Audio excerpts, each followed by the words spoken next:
Alright. Ooh, that transition was light. Anyway.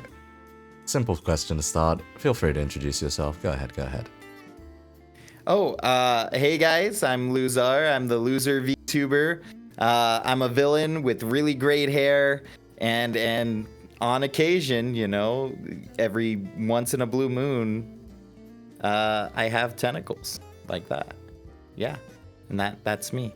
Oh, all I can say is just buddy.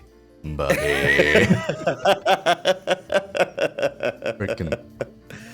Alright. So let's hop right into it. So that one was a much more lore-focused introduction, I suppose. Yeah. Because with a lot of other fellas, they normally come on, they're like, yeah, I'm a variety streamer, or oh yeah, I do this and that, that content, etc. I think the longest introduction I had was someone's entire content production history, and then the shortest one I had was just someone calling themselves a fucking idiot. But anyway. Man, I should have just said I'm a loser. God. It is a terrible pun, mate.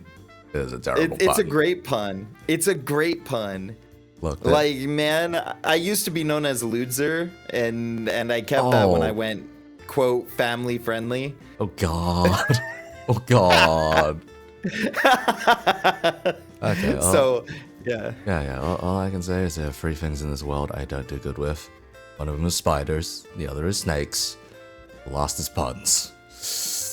Puns are the best and highest form of comedy. I don't know what you're talking about. Puns are the worst. Don't worry, we'll make you a believer by the end of this stream. Oh, God. Like, I am a bloody writer, and puns are just like, oh, God, why? I mean, I get that. But, you know, like, I wouldn't be a villain if I didn't make you suffer a little bit. Oh. I see. Okay, you know what? Yeah. Fair enough. Okay. Yeah, you signed up for this. Okay, there was one other VTuber which had a pun for their name, and I walked right into it because I had no bloody clue that it was one. And yeah. What is it? That was Humi. Or Humi now. And that one was literally, oh, if you need healing, call me. And I'm just like, fuck. Oh, that is a great one. That's God, terrible. I love puns. No, that's fantastic. Especially if they made like healers. That is great. Or that would be another really good one for a DPS main, actually. Heal me now. Nice. Okay, you know what? Fair enough. All right. Let's move Genji on to the players. next simple question. Yep. What inspired your design then? Oh, what the hell? Why does that keep transitioning or pulling out the transition? Oh. Okay, that's funky. Oh, that is funky. I see that now. Like, it was a little bit behind for me, but Yeah, not. because the thing is, I clicked the fade button and suddenly, yeah. It for some reason just goes like, it shoots out my transition. I'm just like, yeah. And it does it in the most half-assed way possible. Yeah, you thought this was an interview? No, this is a Mojo's top 10. Oh god. Let's see. Okay, if I fade it, it still pulls it off. What the fuck? Excuse me. I'll switch that. No, I'll switch what's that a to cut VTuber stream and without see a if little? that works. Let's see. If I use cut. Nope, even cut is saying use the fucking transition. Fuck, okay. Alright. You could temporarily disable it, and then it should just. Alright, let's see. I'll remove the 2 quick transitions and put the fade back in. Does this work now? Yes, it works. Now it pulls out the stinger anyway. My god. Okay, transition override. Fade. Okay. Fade. Fuck. Okay, I guess we're doing today in the most scuffed way possible. I'm just gonna turn off studio mode, and every time a question changes, I'm just gonna manually shift it. I mean, that's fair. Okay, anyhow. So what inspired your design? To be honest, I just really wanted a pompadour. Even before I knew about VTubing, like, I've had a pompadour. You know, it started from a young age. You know, I watched a lot of Johnny Bravo. I watched Yu Yu Hakusho. And like every pompadour character I identified with, you know, the dumbass, like heart of gold delinquent. I was all about that. So I just knew when I was getting into the VTubing thing, when I finally found out about it, I wanted a pompadour. And the other things that, you know, kind of meshed in that I liked, I was like, well, I want to be a villain because villains are cool. And if Disney has taught me anything, lime green is the color of villainy. Bruh. Like when you think about it, right? Ursula, lime green, like with the lights and all that stuff, right? And the cauldron. And then you've got like Scar, right? And the whole be prepared. You know, with the green geysers and green lights. There was a really good meme. Oh, and the Princess and the Frog Wizard. Oh. He had a lot of lime green spells, if I remember correctly. Oh. So it was just... The other one I would have thought of was just like Ursula. Yeah, well, Ursula, like... Would you believe me if I said it was an accident? Even though I thought of lime green for the color of villainy from Disney. Right, it's like then Ursula, Maleficent. Yeah, it's all lime green. It's all freaking lime green. It's all lime green. Yeah, Disney has conditioned us from a young age. But the tentacles didn't come till like later. I used to be a not safe for work. Like I used to have my not safe for work voice acting and VTubing on the same account. Oh. And so I ended up I didn't have the tentacles at the time, but I was like, how funny would it be if I had tentacles and like I used them for anything but lewd reasons? Like. And so like the running gag is the tentacles are for climbing up things and paperwork, and that's it. Paperwork. I see. Not safe for work voice acting though. Yeah, we'll get there. We'll get there. Christ. Christ. You're not quite the first person who's done it on here. I've even had an amateur porn star on here at one point. I didn't find that out till 3/4 through the interview. Jesus Christ. But anyhow.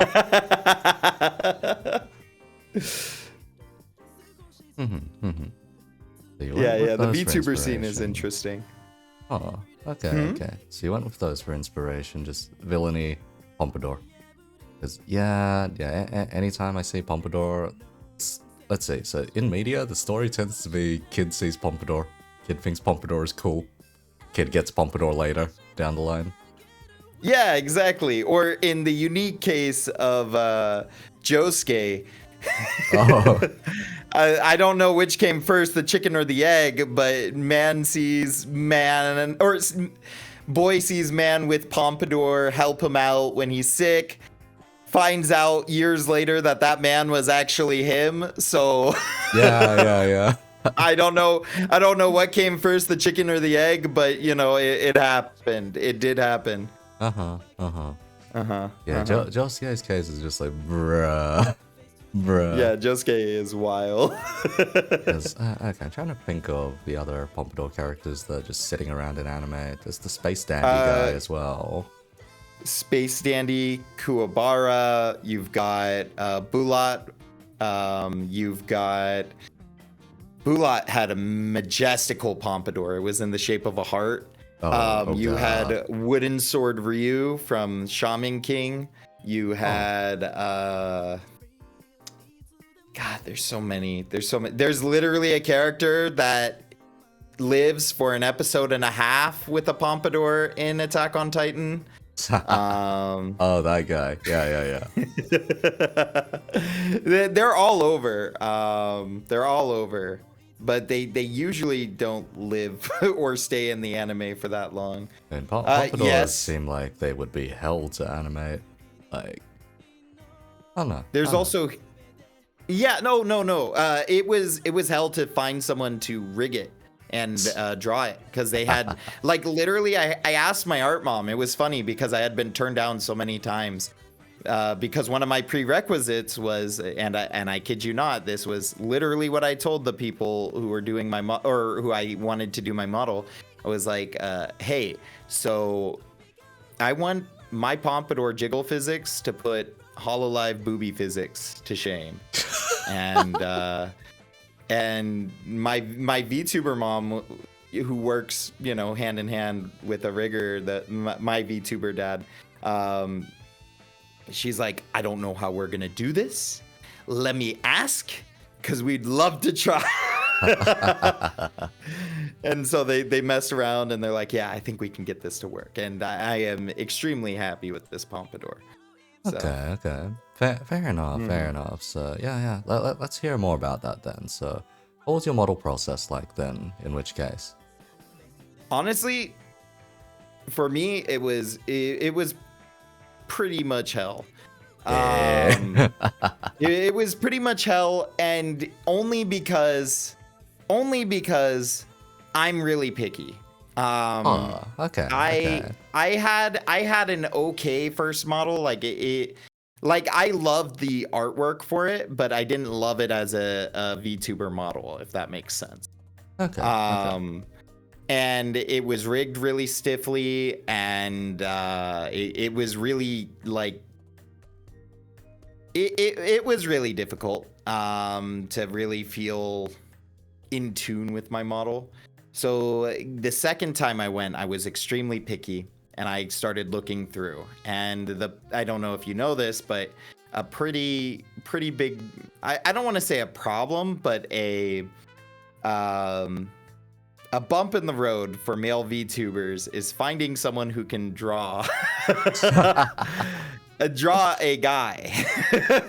You know, like man, there are some models that I look at and I'm like, yeah, I like it, but those hips. And like it's only the hips for me, and for me it makes it really hard. It makes it really hard, and so I was being really picky, and I was looking for someone who I thought could do the style really well, and you know, I got turned down a lot. Oh, sorry, I don't do guys. Oh, sorry, I don't do pompadours. The tattoos are too difficult. I've managed to fly up because I started sitting up.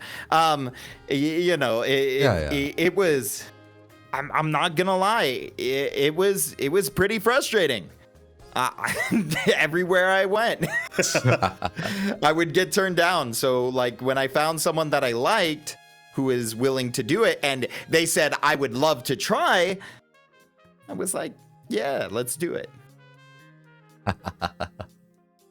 God, pompadour though, man. Yeah, man. That thing just being like, yes, no pompadours.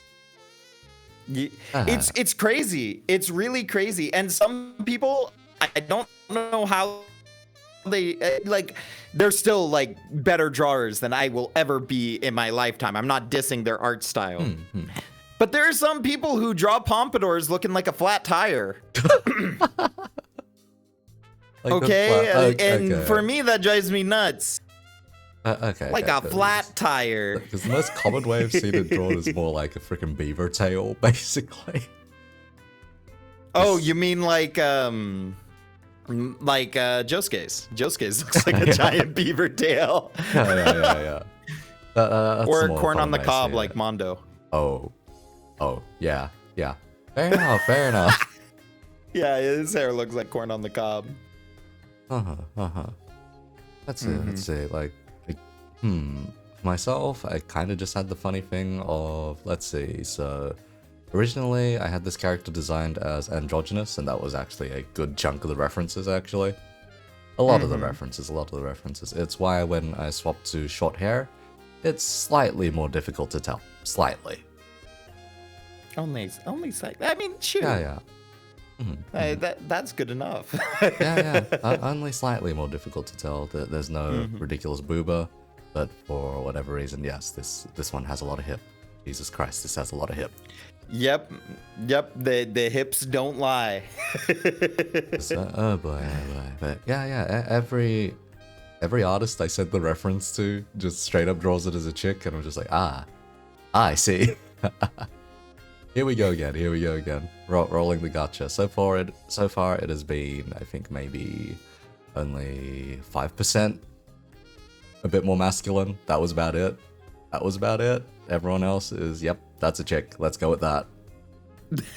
And then I had one artist, a mate of mine from all the way back in uni days, was just like, all right, let's give this one extremely big boober. And yeah, that happened too. But yeah, that's more or less my experience when it comes to commissioning art and whatnot. Art is a wild joyride. A lot of emotions go through. Alright. I may as well ask, why VTubing specifically? So you could have gone into any other medium. You mentioned you were in not safe for work voice acting before. Why VTubing? Honestly, I just I don't. I'm trying to think of a good way to say this. VTubing for me, like I could have done any other media, and I was face streaming before this, and I was doing some not safe for work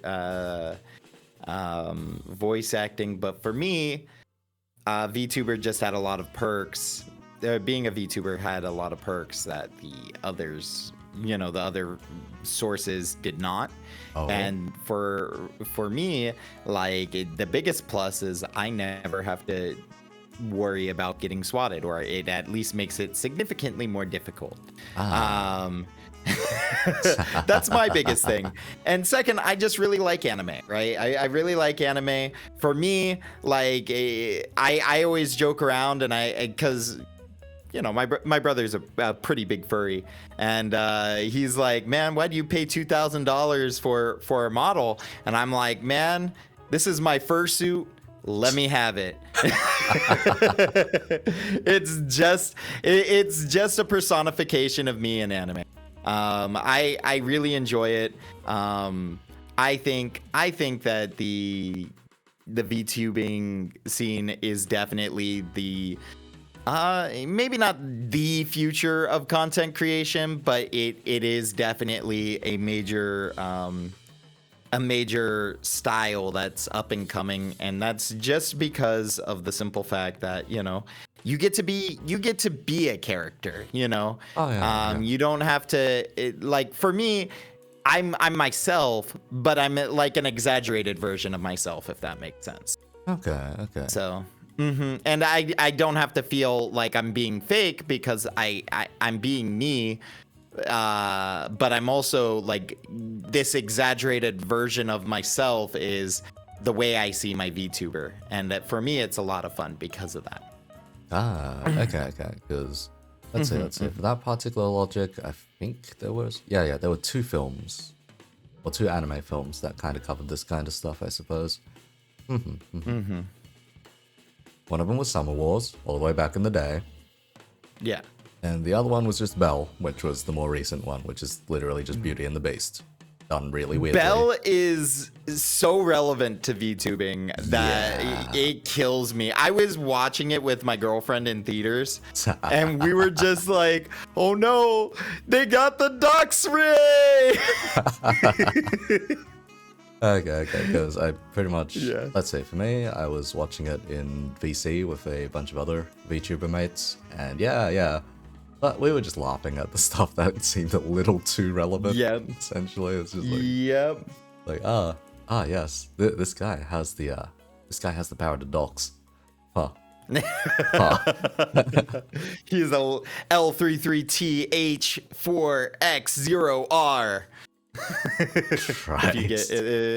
If you remember that. Sometimes I say these boomer references that people it flies over people's heads sometimes. Yeah, for boomer stuff, it's a 50-50 in my case. I'm halfway between half and half between boomer and zoomer, essentially. I gotcha. So you're a filthy millennial like myself. Close enough, close enough. Yeah, close enough. I will say recently, my girlfriend and I went through the chart of just, generations, essentially. We looked through it and then looked at the specific Wikipedia entries for them, and we're like, some of these are just really depressing. Yeah. I think the ones for millennials or Generation Alpha, so the one that's meant to come after, apparently, are all just super depressing, because it's like, yes, millennials, you've been through 2 financial crises. You know, and it's wild. It's wild because the 2 financial crises, and like, I won't go too far into this, but for millennials, like, it started when millennials first started becoming adults. So like the first wave of them turning 18 like got hit by that first one, right? And then the last ones get hit by the current one, right? Yeah. And it's just like, man, millennials really had the card stacked against them. And if you were unlucky enough to be in the middle, like where things are recovering, and you go like, I think I can do things now, and then it happens again, oh man, that stunk the most. Yeah. Why? I fall in that category. I was gonna be a radio host. Fuck. Yeah, I would have probably gotten a college degree. So I get it. My case is literally, I came out of university, then no jobs at all. Game dev was just completely dead, almost. Like, I think there was one job opening for like being a QA tester, and I flunked the interview for that one, unfortunately. So I'm just like, man. Every time I think of QA testers, I think of have you seen the movie Grandma's Boy? Nope. It's a pretty funny movie. Pretty funny movie. I highly suggest. Alright, If you are over the age of 18 and can consume that kind of content. Fair Disclaimer for legal reasons. Fair enough. Fair enough. Christ. But yeah. Just right out of go, I was like, you know what? The world's opening back up. Let's go into audio engineering. Do my stint learning audio engineering. Have a bit of a time at radio. Then then COVID hit back again, and it's like, oh. That's bad. Fast Take forward a 6 deep breath. months, I see an opening for becoming a dealer at a casino. I'm like, you know what? This sounds fun. Doesn't have any, job experience requirements. Let's go for it. Fuck it. Let's go. Did you already did you have to learn a lot before you actually started working? How does one Like, put did they have a it? training, or did they just throw you out on the field and go like, good luck? It was 6 weeks of training and about 40 exams / accreditation kind of tests. In 6 weeks? Yep. God damn. It's a bit of a mess. It's a bit of a mess, honestly. Yeah. That sounds like you don't get to have a life for 6 weeks. Oh no, that was part-time. The full-time arrangement was 4 weeks.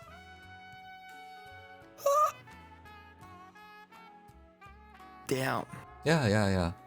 And normally it was 2 practical exams and a shit ton of written exams. You did a written exam every single day. I would have failed. I'm impressed. Oh, You are made of different stuff. Also, you have to pass a lot of math tests. Oh, nope, I failed right there. That alone, like F. It's really funny because now I'm a software engineer, and that requires a lot of math. So it's like very simple math, but it's all mental math is the issue. Ew. I need a piece of paper. You're not allowed to do a single bit of working out. You do any working out, they fail you instantly. Yeah, no, thank you. That sounds like that would give me PTSD. I would fail that test the second I walked in. I'd be counting the light bulbs in the room. Alright. Well, by any chance, would you be able to do like 35 times 55? No, Neither would I. not off the top of my head. Neither would I off the top of my head. I'd actually just have to take the casino chips out and just cut them down and be like, you know what? This looks about right. It'll do. Yeah, just take this up to the counter. They'll know what to do with it. Oh, wait. Oh, it's 1,875. That's alright. Huh. My math's gotten better. Shit. Wait, no. Hey. That's wrong still. 1,925, I think it is. There we go. 50 bucks off. 50 bucks off. You know, that's still pretty impressive. Like, real talk, maybe I should work at a casino. Maybe then I'll be able to math. Because, anytime I do a payout, I'm just like, is this right? Okay, it's right. Okay. Math was never my strong point. Here's your payout, buddy. Like, anytime I just get a payout wrong, I just shove that joke at them. It's like, you know what? I may as well. It's just like, yeah, apologies for that, sir. Math was never my strong point. Here you go. Or I'm just like counting out fair. a massive bundle of cash, trying to total it all up, and I'm like, cash change of 1,450 bucks. They're like, there's another 50 bucks. 1,500 bucks. Here we go, sir. At least they let you know. Like, you can always lowball it, and they'll tell you how. Yeah. The moment you lowball any payout, they will call you out instantly. Yeah, exactly. And if you highball it, they will just send it back, or they'll keep it. They'll just be like, yeah, thank you. Oh, if you highball it, normally it's a different guest on the table that'll point it out. rather than the guests that received it. They'll be like, that oh, why'd makes you pay this guy so much more? I actually had that happen yesterday. I was like, oh, wait, I wasn't meant to pay that 55 to 1. I was meant to pay that 22 to 1. Oh. Oops. It was just like, yeah, hey, sir, apologies for that. I kind of just paid you out an extra $300 or $330. So, They're like, nah, it's mine. Do you mind if I just take that back? Okay, thank you. Yep, I'll work out your actual payment. Supervisor behind me just being like, yep, do that. Yep, do the next part. Do that part too. Okay, yep. Now make up the bet. Now send it out. I'm just like, man, there's 15 people watching me do this. Ah. That's the worst. Yep, you've convinced me. I'll never work in a casino, even if it is to learn math. Because, yeah, then that guy just went on to win like another 2,000 or something. I'm like, you know what? No, he's probably happy anyway. Yep, we're good. Yeah. They'll probably come back. Because yeah, the wildest thing I've had is just a guy comes up to the table, slams like $500 on a 55 to 1 bet, wins it, and I'm just like, oh, I need to pay that out now. Oh god. That's me. Whenever I go into like a casino, like my friends, like literally, I call it, you know, God's will, right? I'll walk up, I'll be like. I'll go to the roulette. It's always the roulette. Oh god. And I'll bet it all on a single one. And I'm like, if the greater powers that be want me to gamble, this is its chance. Otherwise, this is all my money for the night, and I'm just gonna drink. Oh god, because yeah, straight up is like 35, 36 to 1, I think it is. Jesus. Yeah. If you manage to land that, it's just like, bruh. Yeah, it's the powers that be that will it. Because, yeah, whenever I speak to roulette dealers, they're just like, yep, there's always that one guy. Always that one guy. That is me. You'll spin the damn thing, you will watch in horror as it bounces twice, and lands on the exact number. It's only happened to me once. I just don't like the stress of gambling. I'll be honest. Like, I want to spend the money because I'm there with my friends, like, going to said gambling towns. And then, like, for me, I just don't want the stress of gambling the entire night. So I set an amount and I put all my gambling money into one bet. And then if I win it, then I'll gamble all night. Fair enough. Like, let's see. I'll say when it comes to dealers, a lot of them end up quitting after a very, very short time. Yeah, like I believe it. It sounds stressful. We lose about 3 of them for every 1 that we keep. So yeah. No. So, yeah, 3 of them step out the door for every single one. So it's just like shit. Because yeah, the other day it was pretty much just newbies, and I'm just like, oh man. Yeah. I'm the only one. I'm just like, I know maybe 3 or 4 other dealers on this floor, and they've had to requisition a couple of them from the higher floors as well. So it's like, oh, we're this short-staffed. Oh god. I mean, fair. I think that's just a lot of jobs these days. Like when you have it's specifically like very hard like lineup, because I can't imagine it being easy. Like real talk, I think of like all the drunks that come on. I think of all the like people who are like, no, give me my money back, or no, I will pay this, or etc. Like I wouldn't want it for the world. I would probably fight half of the customer. All right. So I was this close to just fighting a customer over something one time. Okay. It was pretty recent actually. Like, okay, have you ever heard of the game Sickbo?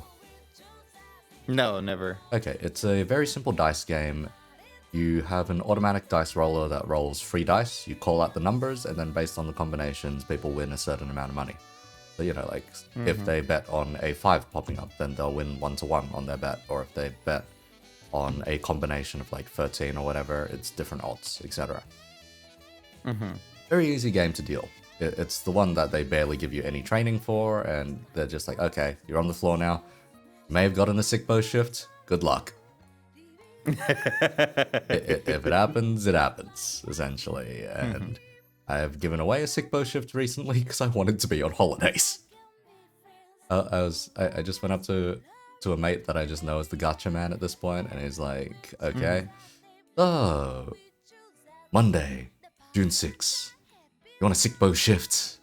He's just like, yeah, I'll take sick bow. I'm like, wait, what the fuck? You actually want to do sick bow? What the hell? Okay, yeah, take my damn shift. All right, go for it. Yeah, I mean, shoot, it sounds simple.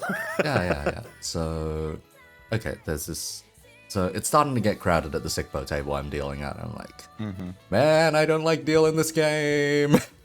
You stare at like an electronic screen for like an hour and your eyes start hurting because you also start leaning into it and just, oh god, it's all kinds of a nightmare, essentially. It's very fun. I mean, it's very fun to stand at a sick bow table, not very fun to deal it, so to speak. That makes sense, actually. But like, you're a VTuber. You're used to sitting in front of a screen. Oh no, we stand there. Oh, you stand there. We have to stand there. The table is a bit lower than your waist. Yeah. No, thank you.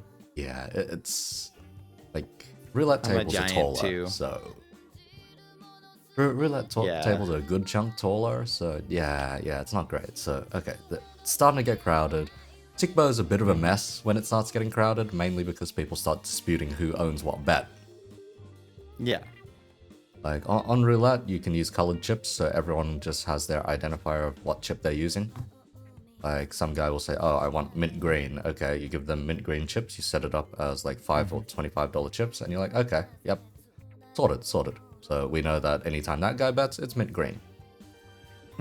Sick bow, we can run colored chips, we don't really have colored chips that often.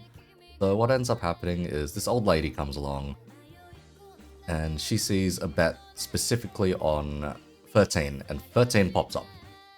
I start asking, oh, okay, who owns this bet? I get through 2 of them perfectly fine. I get to the last one. She immediately throws her hand up alongside one other guy. Actually, no, 2 other guys. I'm just like, oh no. It's gonna be one of these again, isn't it? Yep. So she disputes the bloody bet. I'm like, oh. Hey, supervisor! I've got a disputed bet on 13. He's like, oh, yeah, give me a sec. I'll call surveillance. They call surveillance. He's like, okay, point out which free it is. It's like, okay, guy in the white shirt, old lady in the red, and the woman over here in the blue. And it's like, oh, okay. Pulls up. It's like, okay. Surveillance just got back to me. Lady in the red didn't have anything. I'm like, oh no. It's like, yep, the other 2 had bets, and that one gentleman in the back also owned a bet, but lady in the red, nope, she placed it on the number next to it. And we're like, okay. Alright, make up all the bets, send them out. Roll the next round. Now, you see, triples pay out, specifically if you bet on a specific triple, it pays out 180 to 1. The next roll was triple ones. No. Yeah. Okay. Take a guess how many different bets the old lady tried to dispute. Honestly, I couldn't tell you. She tried to dispute about 3 of them. She owned none of them. And in fact, one of them was made up entirely. How do I put this? So, I'm like, okay, who owns this bet? It's on the double one, because double one wins if triple one wins. And it's like, okay, who owns this bet? Okay, gentleman in the back over there in the white. Okay, who owns this one? Okay, lady in the blue again. Okay, wait, why the fuck are you disputing this one again, old woman? Oh god. Because she immediately throws her hand up and is like, nope, that's my bet. I'm like, don't remember you reaching out this far to put any bets down, because the triples is right in front of me. It's like, the lowest value bets are furthest away from you, the highest value are closest to you. So it's, you can tell when someone puts in a high value bet, essentially. Mm-hmm. And you kind of have to keep track of that so that you don't have too much of a mess later. So I'm just like, supervisor! Okay. Dispute on double one. Yep. Yep. It's like, okay, who's disputing it? It's these three again. It's like, oh. Oh, of course it's these three again. Alright. Surveillance. When you get to that point, don't you just kick them out?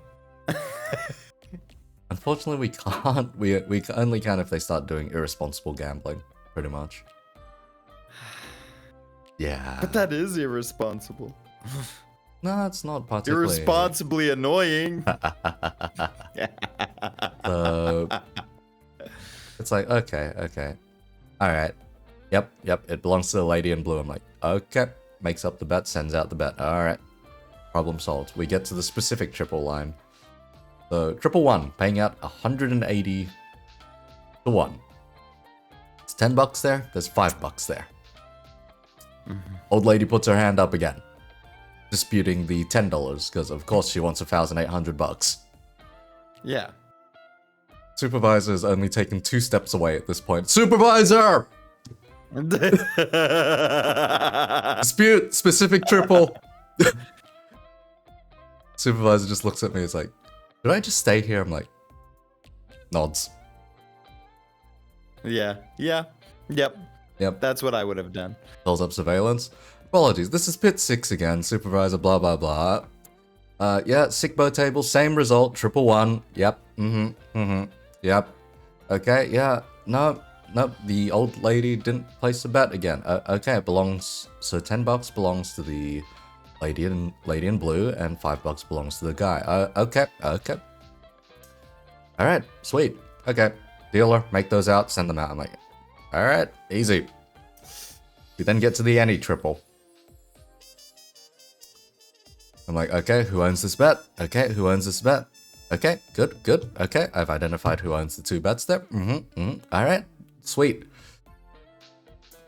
Old lady suddenly stands up, reaches all the way out, points at the bet, or points at the spot on the table, is like, $5 on here. You pay me. I'm like, you did not place $5 here. There were only 2 bets here. If I took $5 off that layout, I'm pretty sure most of the people on the table would have noticed and immediately screamed at me. So, anyway, supervisor, I look back. Soup, disputed bet, any triple. You sound so defeated. The reason why I'm defeated at this point is the next dealer has already arrived and it's cutting into my break time. Oh man. So I'm just like, the next dealer is like, oh, what happened here? I'm like, triple dispute. He's like, oh, nice. I'm like, nice. This is my break, mate. And it's like, alright, we'll call surveillance. I'm just standing there. I'm like, I have to finish this round of betting and payouts, or else I can't go on break. There's about 2 more bets I need to pay out after this. Okay, Soup's like, alright, surveillance got back to me, yep. Nope. Old lady put it on the bet next to it. She put it on triple four, not any triple. I'm like, okay, do you mind explaining that to her? Because I don't think I'm getting through to her. And it's just like, ma'am. She's like, you pay me. I'm like, ma'am. We called surveillance. There was nothing there. Please.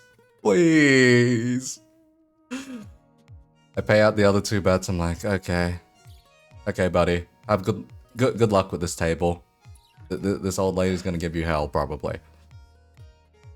I meet the guy later on break at some point, like the day after, just chatting with a couple of other dealers. He's like, "Oh yeah, do you remember that old lady on Sickbo? Yeah, she was fucking great. I only had to deal 4 rounds of play." I'm like, huh? Huh? He's like, yeah, she disputed like 4 bets every round. I'm like, oh, I see. Huh. Man, I don't understand why. Like, I'd understand just the first time, but like, there's the second, third, fourth, fifth. That's too much. Yeah, she kind of just rapid fired disputing bets, and I'm just like, That is the literal definition of insanity, by the way. yeah, repeated actions, despite not getting the different result. Yeah. All right. Let's get on to some of your old work then. In which case, let's talk about work. Let's talk about the voice work, buddy. Let's talk about the voice work. Oh, my greatest shame. Your greatest. Yeah. Okay, let's start with just how did you get into that kind of stuff? Honestly, that kind of so for that kind of stuff, I honestly, it started when I was a VTuber. Like, I was already a VTuber when I started voice acting, actually. Okay. And for me, I've just always wanted to be a voice actor. Like, I joke around and I say, like, my dream as a voice acting enthusiast is to not become a main character or anyone that associates with the main character on a regular basis. I want to be that guy in the audience that screams, "Oh my god!" and like fucking disappears, and you don't hear them for the rest of the episode. Okay, I want to be able to tell people that I'm in an episode of anime or a game somewhere, and they're like, "Oh, whoa, are you XYZ main pro tag?" I'm like, "Nah, let me show you. It's better." And they're like, "Are you the big bad?" "Nah, let me tell you. This guy," and I'll show them, and they're just like, "What the fuck, man?" That's all I wanted to do. All right. But I used to take like, "Oh, we've gotten to XYZ followers. I'll do free voice clips because people say my voice is nice, and I like the idea of voice acting, right?" And that's where it all started. People asked me to say certain things, and one thing led to another, and one day I got paid to voice an animation, and I did not say no, and that one time turned into like 10-15 times. Oh dear. And so now I can say a small Texan city has on a single video somewhere on Twitter has heard me moan. It's a little weird when you say it like that, but yeah, it's like I wanted to do regular voice acting, but I wasn't opposed to like the other side because the money's nice. But then it just became the only jobs I got. Oh. Yeah. So and the one time I did voice acting in a professional capacity was just insurance testimonials. I wish. Hi. So there I am selling insurance testimonials in God. Yeah. Oh man, I wish I got like something. I enjoy voice acting a lot. I actually have a few things that I'm in the process of making so that I can voice act some things. I really suck at finding voice acting content, so okay. Yeah. I don't want to go down the route of, and there's nothing wrong with this content, don't get me wrong. I don't want to go down the route of like ASMR tsundere boyfriend, on YouTube. Like, I don't know if you've ever seen those like videos. I don't want to go down the route of that. I mean, they're fun once in every blue moon, but I want to work on projects, Yeah. And so, like, I have this like comic series that I'm paying an artist to draw for me. And so I'll just start voice acting those, is what I told myself. Fair enough, fair enough. Yeah. Yeah, I will say when it comes to the ASMR stuff, I have some interesting mates which are into that kind of stuff. There's a bunch of fellas from the sea that listen to the lewd stuff, and then there's a mate who is deaf in one ear that listens to plenty of male ASMR just sitting around. Yep. She recently picked up a premium service or paid for it, and it was like, oh, she's not coming back, is she? Oh. She's gone. I saw just tweets non-stop of them dying to it. I'm like, oh, are you okay there? Are you okay there? Just, down the rabbit hole. Yeah, absolutely down the rabbit hole. I think the dodgiest tweet I heard from them was just, ASMR was not made for people with one ear. You know what? There's actually a reason for that, though. Yeah. For the people who get the special mics for it. Oh, yeah. The whole spatial downstaging and whatnot. Yeah. Yeah, because, like, man, they'll go to the other ear. I'm hard of hearing myself. But luckily, it's not a huge issue because one ear just hears low tones better and the other hears high tones better, so it like equals out almost deadpan in the center. It's just aggravating. Like if I'm listening to a deeper voice, you'll see me like lean one ear towards them, and then if I'm listening to a higher pitch voice, I lean the You know, that works out fine. Yeah. But man, yeah. I don't know. ASMR content just tends to pop up in the VTubing community because, you know, it's gone from a random chick on the internet whispering into your ear to, you know, anime girl whispering into your ear, or anime boy whispering into your ear. One of the two. Yeah. It's, for me, like, again, I'm not dissing the content because whatever you can find to do, like, and there's an audience for it, like, get your bag, get your bag.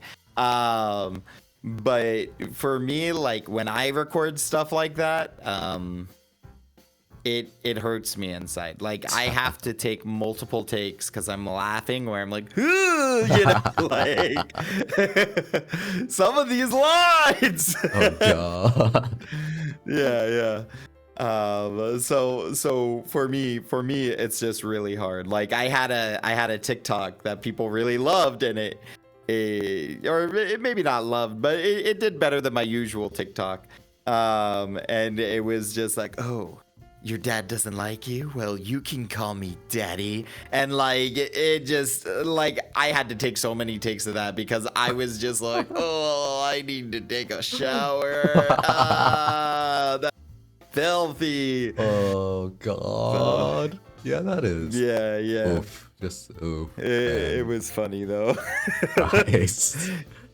Yeah, and like literally I showed it. I showed it to my girlfriend, and she like looked at it, and she's just like, ew. And I'm like, yeah, I'm not gonna post it. And she's like, post it, no balls.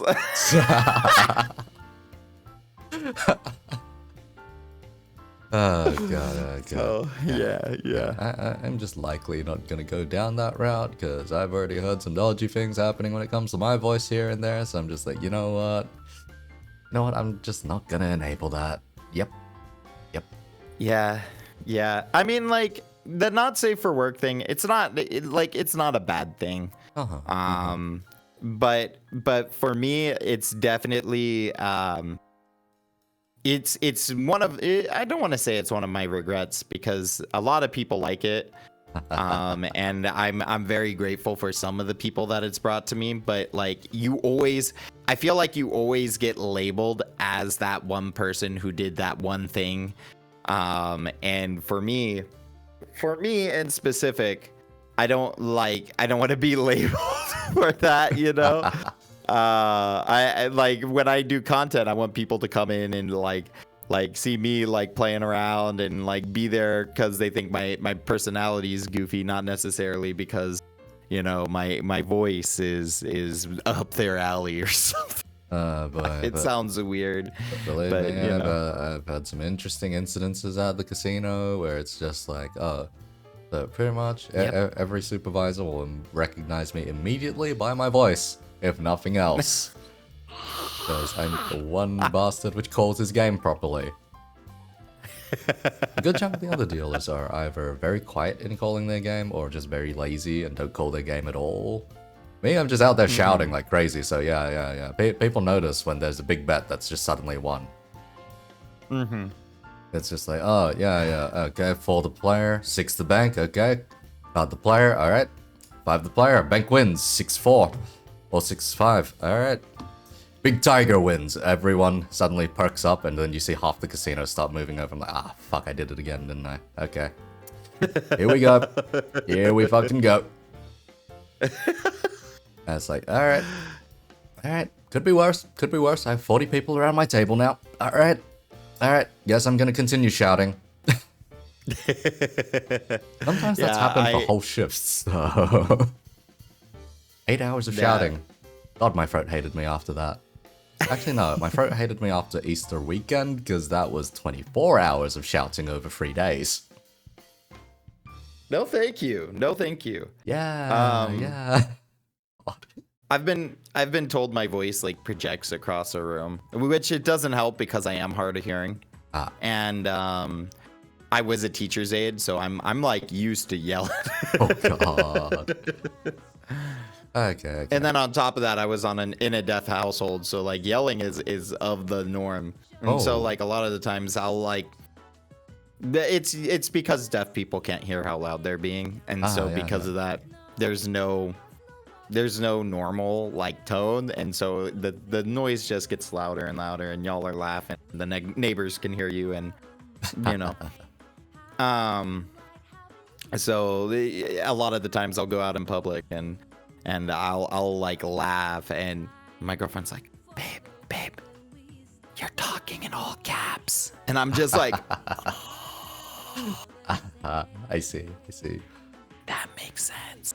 I think the most energetic person I had on here was a child of deaf parents, and I'm just like, wait.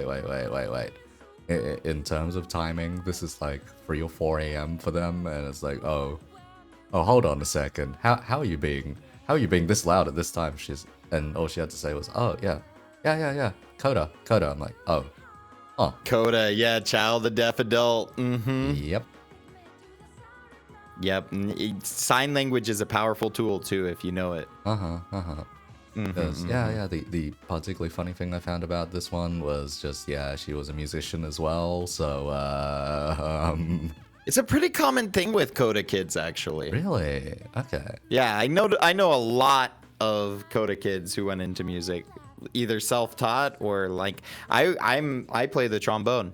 Oh damn. So I have a trombone. It's in its case. I'm looking at it right now, but it's there. I actually may or may not have gotten it through. I mean, it's paid for. Okay, so I'm not recommending people do this. Okay, because they will find you and they will tell you to either pay for it or give it back. But it's my trombone from middle school. Oh dear. I just took it home and I was like, they'll never miss it, and they definitely missed it, and I definitely had to pay the price. Oh boy. Yeah, I was a little shithead in middle school. Fair enough. Anyhow, let's hear about your creative process when it came to the voice work. So, how did that go? Were you just given a set of lines, set up in a studio kind of environment, and then just, say some lines? Or is it, how'd it go? So, at first I had, and this makes me cringe a little when I think about it. First, when people first started asking me to to like, oh yeah, you should do voice lines. You know, some people in the VTubing community have pretty big success with that. And I was like, okay, finally, after being shoved around to do it a bit.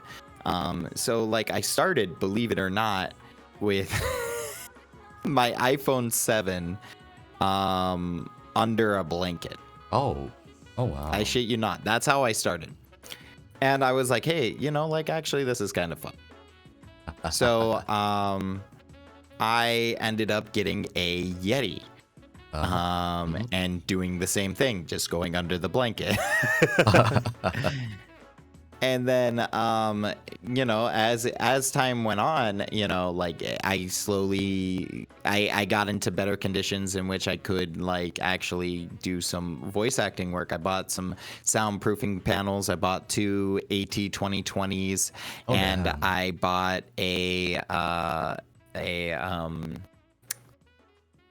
I forget what it's called. It's the little audio box, the audio interface, I believe. Yeah. Yeah, the audio interface for the XLR mic, and I got myself a little Scarlett 2i2. I forgot what the model was. Yeah, 2 in, 2 out. Thank you. I didn't know what that meant because I'm self-taught, right? So I had the Scarlett 2 in, 2 out. The third edition, I think it was, and like ever since then, I've just been having a blast with it. I have this stand that is specially for me because a lot of stands, they do go up to that height, but not comfortably. Because I am 6'4". So I had to find a stand, and so what it has is this cool little shield around it with like the foam. And it's like almost it opens up essentially like a book, and the mic's in there, and I just put a blanket over my head because even though I have like, it's not sound reduction panels, it's I think they're called acoustic panels where they prevent the echo as much as possible. It is the thing. And in my current place, because I moved pretty recently to this district and whatnot, my room is a fair bit smaller and unfortunately not as dead as I'd like it to be. So I need to go and buy some bass traps. I need to go and buy some acoustic foam as well, and just set those up in this particular corner, because if you've got good enough earphones, you can pretty much hear the slightest bit of reverb coming out of this. Yep. Yeah, that's how it is. Like, I have all this soundproofing stuff, and I can still hear the AC. Because it's sound treatment rather than So for me, I just, instead of turning off the AC, I just find it easier to go to that stand and just put a blanket over my head in the stand and just do my work. The blanket is your best friend if you do it. Like, there have been a lot of very ghetto solutions people have to like voice acting and whatnot, or voice recording. Your closet. Closet. Another great one. Closet full of coats is one that people recommend underneath your blanket. But make sure it's carpeted. Carpet is probably the most important goddamn thing. In any studio environment, because holy hell, the amount of noise you make when there isn't a carpet, or at least, you know, a decently big rug. Shit bounces, man. Shit bounces. Yeah. And then on top of that, if you are doing voice work, one of the things that I have gotten that has made recording so much easier is a tablet, believe it or not. Definitely. Because when you're using a tablet, you aren't flipping through pages, or you aren't using like a tiny phone. That's what I was using for a while. Like, I use paper, and I was like, I don't like the noises it makes. So I, you know, because like sometimes you'll be recording and a piece of paper falls down. It's so awful. It's so painful. If you're using AT2020s, because the paper makes that floppy noise. And so, like, you know, use a phone or use a tablet, but like the tablet, if you get one just big enough to make it easy to read, it really, like, you don't have to get anything fancy like an iPad. Like, you can get a small $30 tablet, and oh man. But a lot of the times I just get a script. One of my favorite things I've ever done was a monologue from Bleach. Yeah, it's what it was Mayuri. I don't know if you know who Mayuri is from Bleach, but he's this like scientific character, and he has this whole monologue that he has, and it's one of my favorite monologues. It's just about like perfection, you know. And you know, I was watching it, I was like, when I give it a shot. And so I was just like, here's what it would sound like if I was, you know, this character. Let's see, Mayuri, so, yeah. Mayuri. Which bastard was it? Oh, it was this bastard. Oh. Yeah, he's one of my favorites. Oh yeah, that guy's love great. Yeah. Just all kinds of whack. Jesus Christ. Oh, man. 100%. I like the wacky characters, you know. They're my favorites. I don't really like the really edgy characters. Like so for me, like when you get those wacky characters that are just so far into left field, like those are the ones that I like. And that's probably why I like the pompadour characters so much, because, you know, that is the role they usually Yeah, because wacky characters, I'll say, are just a bit more fun to just do any kind of voice acting for as well.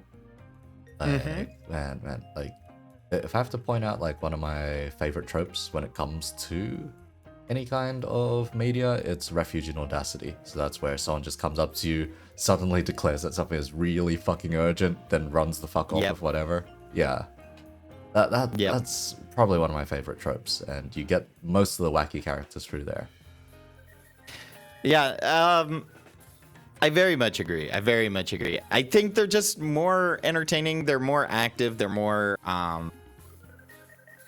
like, it's, there's a very good comparison that I really like to make. It's like, imagine, like, Dragon Ball Z, right? If you've ever seen it. Yep. And most people have. Now, like, imagine a Dragon Ball Z without Goku.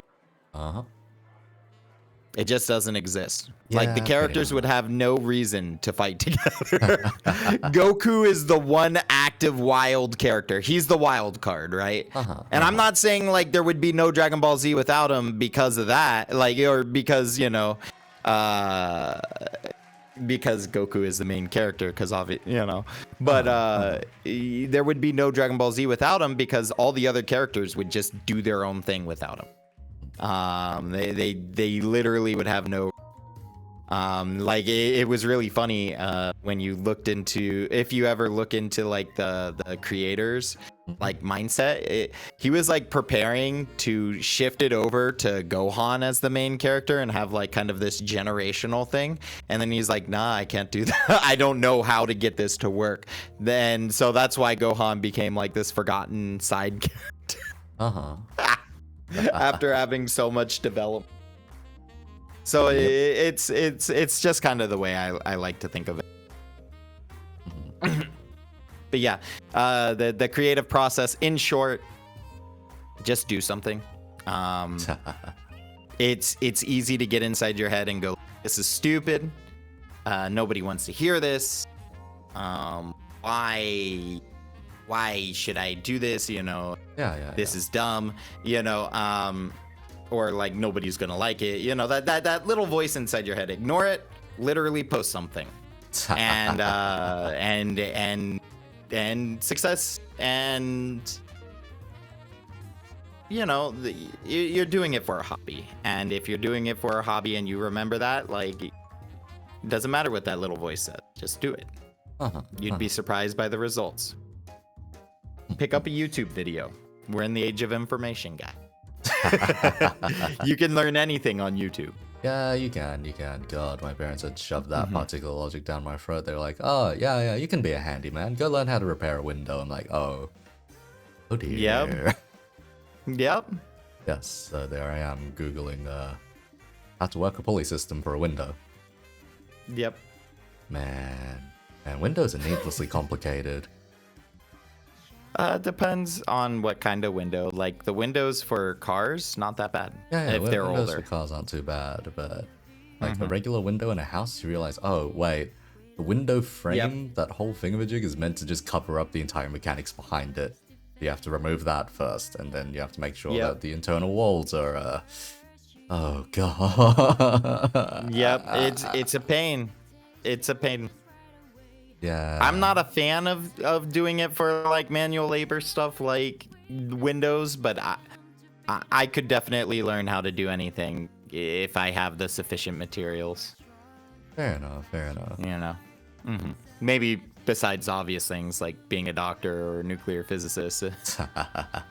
I'm pretty sure you don't want somebody to go in like, you ask them, do you have experience? It's like a YouTube video. It shouldn't be that hard. Armchair doctor, armchair nuclear physicist.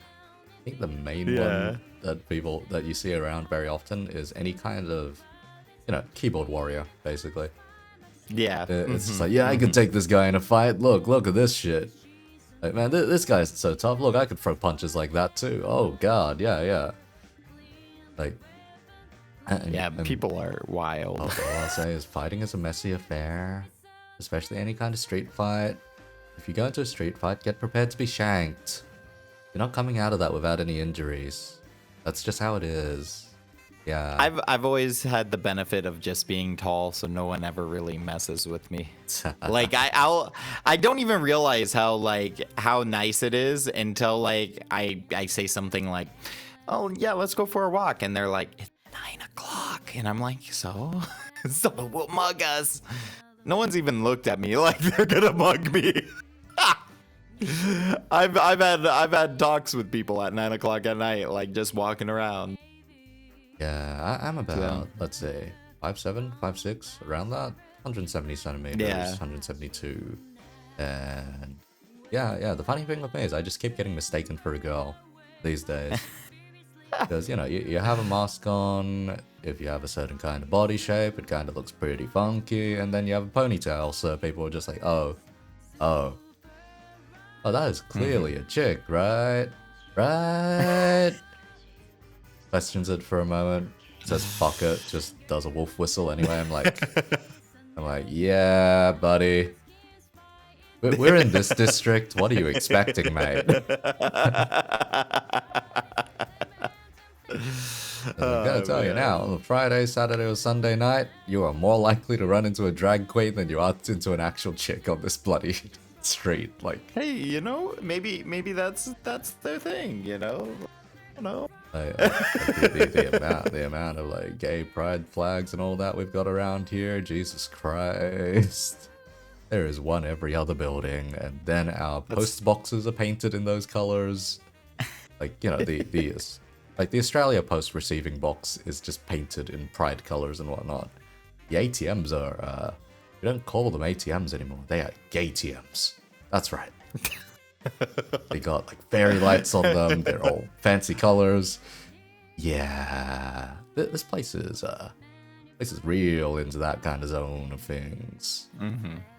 Honestly, sometimes it's just comfy because then you're like, oh yeah, I really don't have to give a damn about whatever the hell goes on here. Other times you realize, oh wait, the yearly gay pride parade comes through here. Oh fuck. Hey, you know what? That's just one night a year you don't get to sleep. Yeah. I'm glad I moved in. Or leave your place, because I think it would be crowded, wouldn't it? Yeah, I'm glad I moved in. Aren't you just barricaded in? I'm glad I moved in here, the month after the parade. So the month before my lease ends here. Oh. Gonna have to, get up on the balcony, bring out a couple of water guns, get ready and fortify for the night.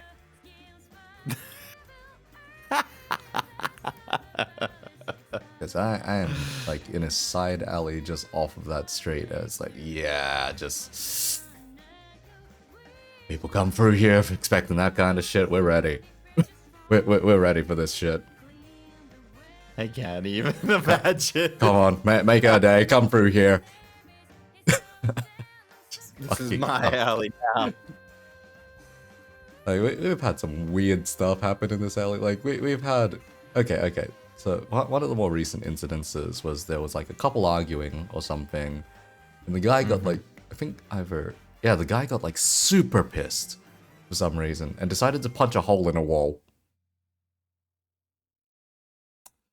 And yeah, we thought at the time it was just a loud crack or a crunch or something. We're like, ooh, did someone get punched? Ooh.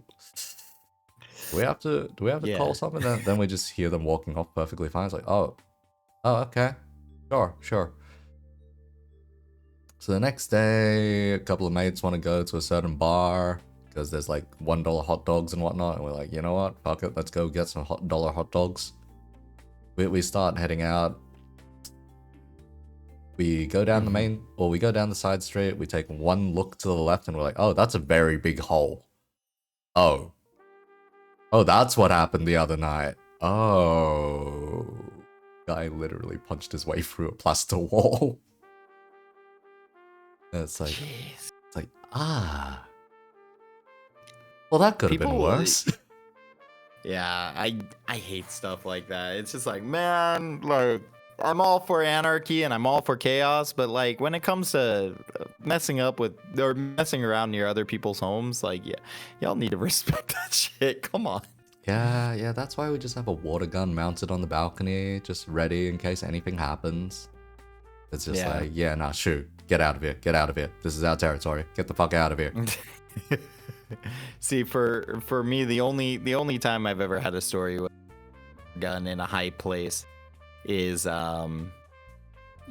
it was a certain Halloween. Me and my brothers, we're in that age where we're just like, hey, we're too old to go trick-or-treating. Let's go prank someone. And so our brightest idea of a prank was to sit on top of our roof because you could see the front door from there with our hose, right? And we'd have somebody like sitting on the other side and to turn it on and off. And essentially it would say 1 piece only. And if we saw the kids like, shoveling their bags full of candy, we would just all of a sudden break their like looting with 1 piece only and like spray them. Oh god. Okay, fair enough. That works out. But I've never had anything wild like that. I mean, I've sprayed the delinquents den a good. Oh my, yeah, like every week or so, there's always just something weird happening here. Man, this is an interesting place to live. God. Yeah. Anyhow. This one's a rather simple question. What do you find yourself watching? So any kind of media, streams, anything at all? Okay, so what do I find myself watching?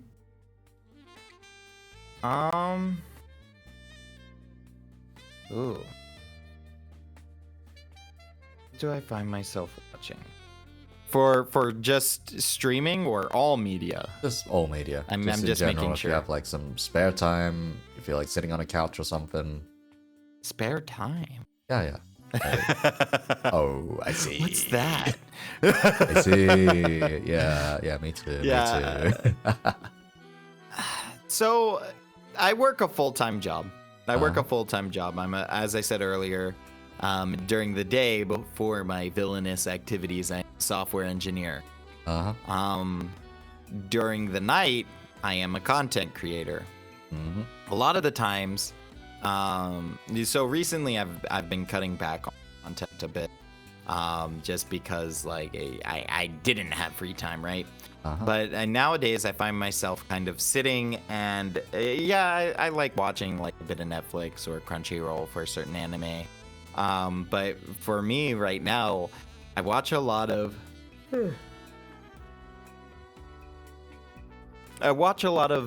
sorry, it's a bit late over. It's 11:20. Yeah. So I watch a lot of other VTubers stream. I look at my content as something that can always be improved on. And, I don't necessarily watch for stuff that I can, like, I'm not looking for stuff that I can take, but I'm looking for stuff that I can adjust to my own content, Okay. So, like, I see someone stream and I'm like, oh, I really like how they did this. I think it would be really funny if I were to, transform that in a way that I could use it with my theme, Like, for instance, that's where I found Tits. Tits is a unit. Tits, for those of you who do not know, Tits is not the regular definition of tits, it's the Twitch integrated throwing system, which is if you've ever seen like a VTuber like CJ, they just get stuff thrown at them all the time. And it's funny, you know, like it's something interactive that the audience can do. VTubing is a very interesting medium because we get a lot of things that other people don't like tits. And I feel it's a pretty important part, just kind of scoping out, seeing what other content creators are doing, and seeing if you like the idea, seeing if you can adjust it to fit your own content in a way that's unique. You know, you don't have to reinvent the wheel. You just have to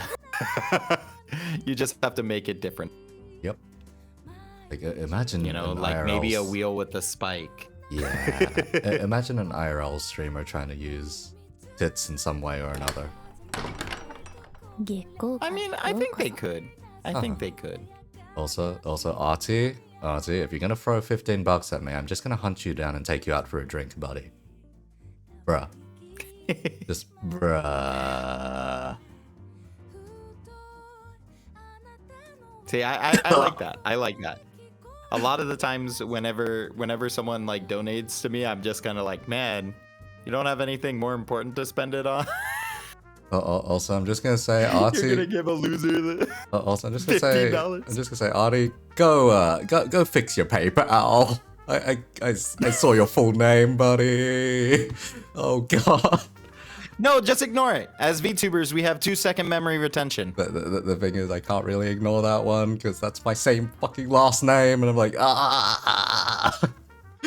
You guys are cousins? Whoa! No. Just bruh. Anyway, yeah, I'll hunt that cunt down later and drag him out for a drink. But anyway.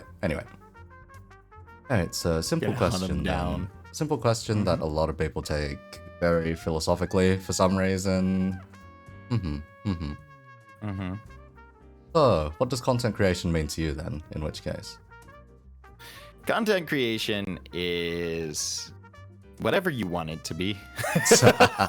It's really whatever you want it to be. There is content for everything. As I said, I'm not gonna diss someone who is making content different from mine, even if it's not something I necessarily agree with, because there is an audience for it.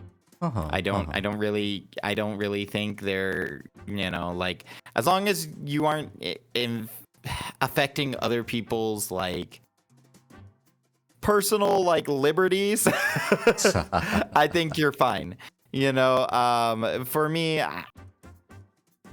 personally, content creation is just kind of an outlet to really push myself, to try something that I wouldn't normally do. You know, a lot of the times, as I say, like, my VTubing self is my best self amplified, right? Okay. So, a lot of the times I am sitting at home and relaxing. You know, I barely leave the house type of a deal. Like, I'll go for walks, but you know, like, actually going, like, going to Europe or whatever, like, that's never been my forte.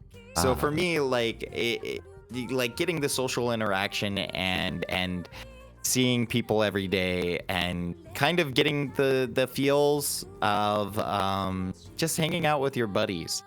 Okay. Because I don't do a lot of that. For me, that's what content creation is. It's a chance to share something that is mine. And if people don't like it, they don't like it. They can go find someone else. Fair enough. It does feel like at this point VTubers are a dime a dozen, but anyhow. They're a dime a dozen, but there are VTubers that that go above and beyond. And when they do, I love their content. I think their content's great. They've found their niche. Like, some of my favorite VTubers, Poppy, CJ, you've got Pecora. I don't even speak Japanese, but I will watch a Pecora stream without subs because I just love the energy, you know? VTubers are a dime a dozen, but the ones that try hard, they are diamonds. Like, you can tell the difference. You can enjoy it. I love VTubers. I'll pop into a VTuber stream and I'll be like, yes, I love this energy. And when I say energy, they don't have to be like hyper, like bouncing off the walls. No, they just have to. They have to be trying to bring their best self, For me, that's what matters. Okay. Bring your best self and bring something. Make something. All right. Don't tweet all day. I just kind of remembered the first time I ran into you at all. Yeah. So, let's see. You were on Leonard's stream at some point. Oh, that was a while ago. That was... Yeah. That was back for Blood's release, wasn't it? Oh, no, that was just a random talk show thingamajig. The talk show! You guys were drinking or some shit. Yeah, we were. And they told me to describe Kingdom Hearts without saying the word hearts or darkness. Ooh. Okay. Yeah, I can see that being painful. That was challenging. Yeah. I was also drunk. I just replaced darkness with the energy. Oh dear. Bad energy. Yes, bad juju. That'll do it. The bad juju. Yeah. Yeah. Christ. Yeah. All the way back then. That's when I first remember running into you, and I was like, man, this guy's got a sick pompadour. Yeah. That's what a lot of people say. They're like, yeah, that they either say like, yo, that's a sick pompadour, or my least favorite, they're like, hey baby, what do those tentacles do? And I'm just like, paperwork. Stop. Cease. Sorry. Yeah. That was the first time I ran into you, and I was like, okay. Leonard's going ahead and doing some talk stuff. All right. Fair enough. I normally just see her just playing FF14, so I'm just like, oh, that was a rare occasion.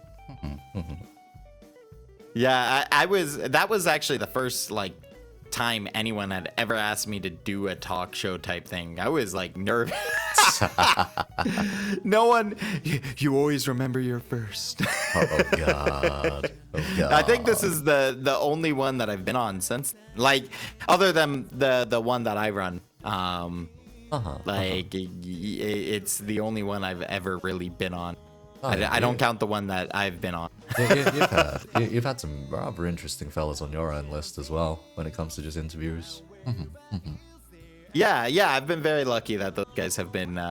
They're all stellar dudes. I enjoy all of them. So I was really happy when they agreed, because there's always this nervous, oh, are they gonna think I'm clout chasing? And then you realize, oh, wait, the business is literally clout chasing. I mean, you can be respectful with it. I'm not saying befriend someone and be like, oh, let me suck all that clout off you, No, but you can make friends and still clout chase a little. It's not a bad thing, it's just on that stairwell of climbing, or at least in my opinion. A lot of people would disagree with me. But I know I made a post and I was like, hey, you want to suck the clout out of me? Go for it. I'm not worried about it. I've got plenty of clout to spare. Oh my. In my case, let's see. When it comes to me just searching for people to do interviews with, it is literally, oh, is this person interesting? Okay, time to add them to the monthly shotgun blast. Yeah. I will then proceed to do said shotgun blast, and I have about a 50-50 success rate. Hey, 50-50 is not bad. Yeah, 50-50 is not bad. I've landed some real gems out there. I'm just like, geez, okay. Goddamn. All right. I've been lucky enough to not get a no, but when I do, I know I'll just be like, I'm gonna put a penny in the jar and we're I'm actually kind of interested in that. Every time someone's put a penny in a jar and see how long it takes to get said jar to fill up. I think mine would be maybe quarter full at this point. of just random pennies, because it's just like, yeah, you either get the, let's see, no response at all, or the I feel underdeveloped, come back in 6 months.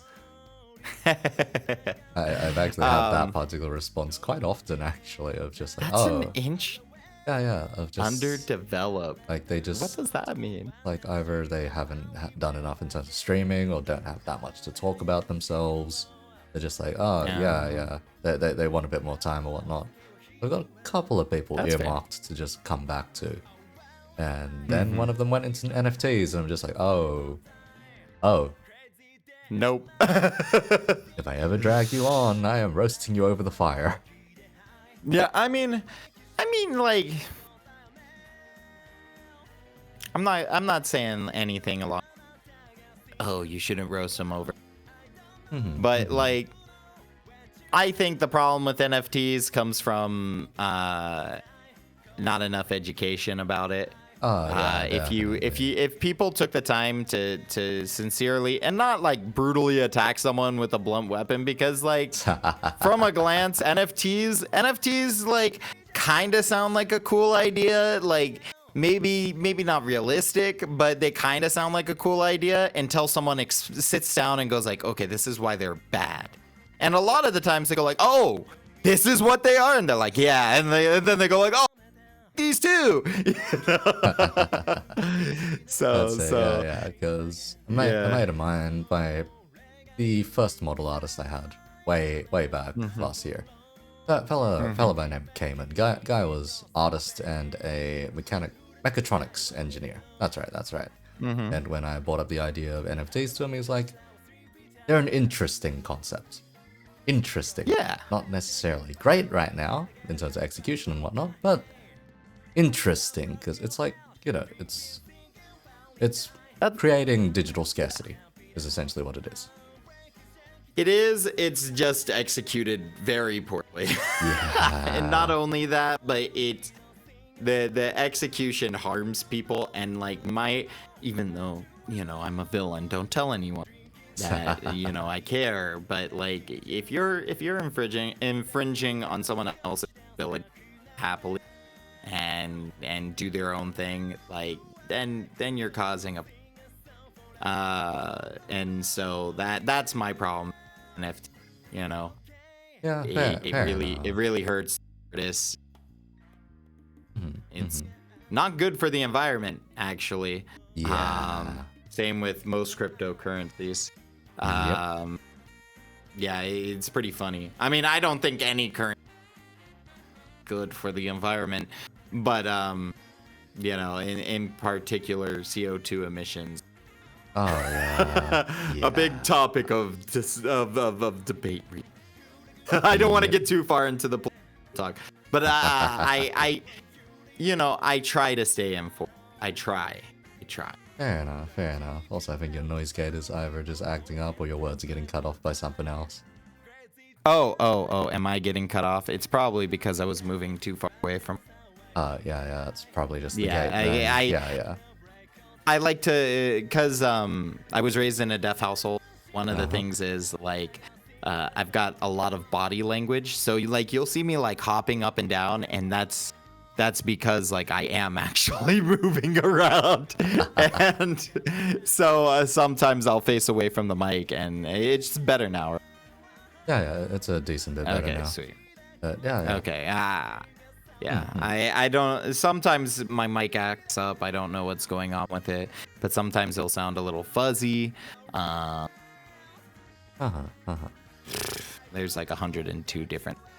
Yeah, microphones are a bit of an off sometimes.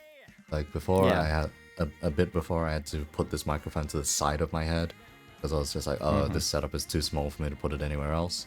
Now I've just kind of gone like, fuck it, I'll put it dead in front of the screen and I'll just deal with whatever screen real estate I've got left. So yeah, this is fine. That's this is how fine. It goes. That's how it goes. Sorry. Anyhow. May as well jump right into it, considering we did touch on it a bit earlier. What are your thoughts with the indie VTuber scene? Like, any grievances, any highlights? What do you got to say about it? I don't know if you want this answer. But believe me, I've probably heard worse or better. To be honest, I think it could be a lot better. Okay. I think it could be a lot better. I think the VTuber scene suffers from a huge flux of, and again, this is a personal opinion. Nor do I force it upon anyone, but I think the VTuber community could extend and try to grow. I feel like a lot of VTubers think it's just, you go on with a really nice model and you just play a video game. And a lot of the times it's not even that. Do you know where I get most of my viewership from? Not quite. TikTok. Oh. Yeah, that's why TikTok. I did have a platform Quite question literally. written, so I was like, huh. Yeah, and I feel like a lot of VTubers, they're like, okay, Twitch or die. Twitch or die, and especially the indie scene. They are literally Twitch or die. And there is no reason from a business standpoint, from a talent standpoint, from a content creation standpoint that VTubers can't extend. If you can name to me one, it doesn't have to be a VTuber. One content creator that has grown big on Twitch alone in the last 5 years. Yeah, that ain't happening, buddy. Yeah. And so what happens is, right, you get this, so a lot of people get this false expectation, right? They get this false expectation. They're like, oh, yeah, I can just go on, get a nice model and stream, and then nobody watches them. Nobody watches them. Not a single soul. And they go like, ugh, this community's so toxic. Nobody will watch my content. And it's because the effort is not being put. Real talk. Real talk. And for that reason, I think the VTuber community is very immature. And a lot of the time, I do not fuck with the VTuber community. I like certain VTubers. I do not like the community as a whole, not because like they're toxic or whatever. It's because not a lot of them have picked up on the fact that VTubing is a lot of work. And if you aren't ready for it, don't complain about it. Like, Twitter is already a depressing place to go. Like, man, I go on, someone's getting canceled every day. Yeah, pretty much. And it personally, you add to that sadness when you add a graduation because you weren't willing to make content. A lot of the times when I ask people, and I'm not saying you as in you, I'm just saying like general you, like because you're here with me right now, and I respect the hell out of that, right? Fair enough. But if you don't go on and you don't make content and you don't try to diversify your content, you're never gonna grow. And if that is not your goal and you're just here to chill with friends, cool. But don't whine about it later, I feel the VTuber community is especially immature, and the ones who get it, and the rest, who are the very big majority, don't. Yeah. And I don't know how to educate them. I've always been a fan of educate, not scold, but it's at a point where people have asked me, "Hey, Lou, how do you grow past? How do you grow to 1K?" I'm like, "Well, I posted. I went on. I did the work. Sprinting is a marathon, not a sprint, or not sprinting. Streaming is a marathon, not a sprint. It's one of my favorite sayings. You will not get there immediately. I have been streaming on and off for 7 years. It is a muscle. It is a muscle that you work out. And the more you stream, the more you create content, the better you get at it. The better you get at it, the more people want to sit and watch. The more you diversify your content, the more people can actually see your content exist. Where can you advertise it? TikTok. It is a magical place of short form content, which is an excellent way to grow. YouTube Shorts is another great place to grow, but TikTok is the best. I have seen a lot of growth. Like, for me, in terms of content creation, I've been doing it for like 6 or 7 years, give or take, or at least being in a creative field for that long. Whether it be like corporate stuff or just my own stuff, really. But yeah. I'm just gonna say, just do it. That's about fucking it. In Shia LaBeouf's words, fucking just do it. Exactly. We have something of a saying in Australia, which is just, send it. And that literally just means send it. Fuck it, go. I love that.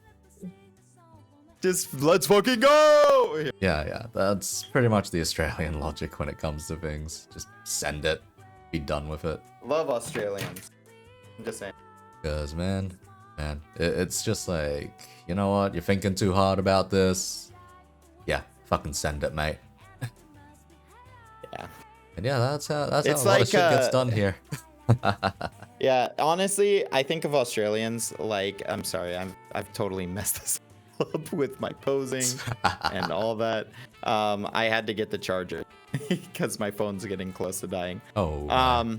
No, I got it. Don't worry, we're good. So when I think of Australians, I think of, you've seen the Emperor's Groove, right? Yeah. You know, like when they're like about to fall down the waterfall, he's like, giant waterfall, sharp rocks at the bottom. Yep. Bring it on.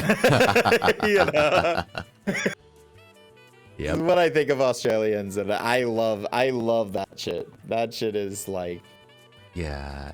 The stuff I've seen around this city. Oh boy. I've seen just a random lady just pick up a fucking, like a massive fucking husky and just walk with it. I'm just like, okay, sure. My roommate has deadlifted a fucking 240-liter fridge through 2 fucking suburbs because he felt like it and we needed a fridge.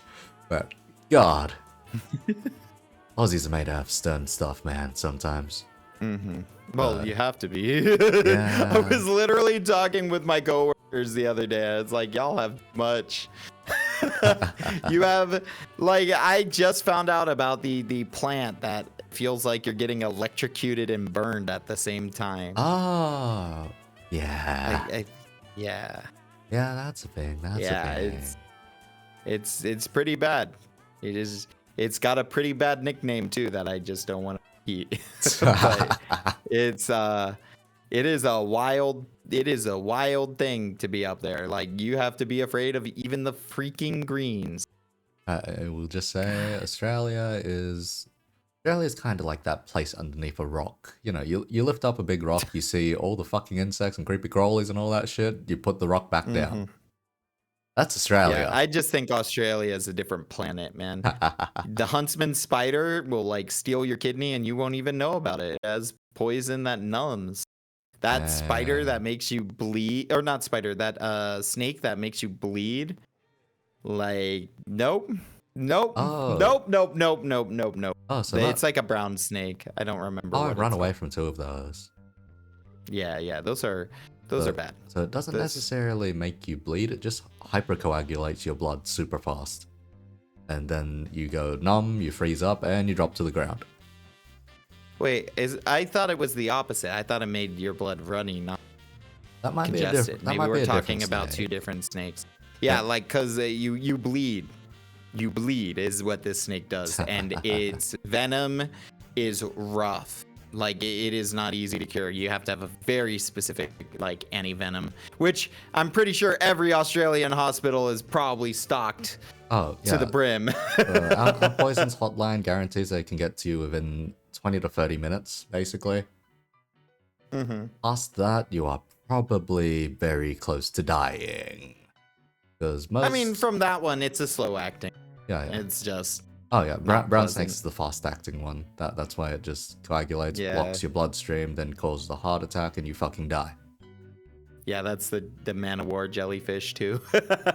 Oh yeah. Oh Turns yeah. We your have. blood to the consistency of to literal jelly.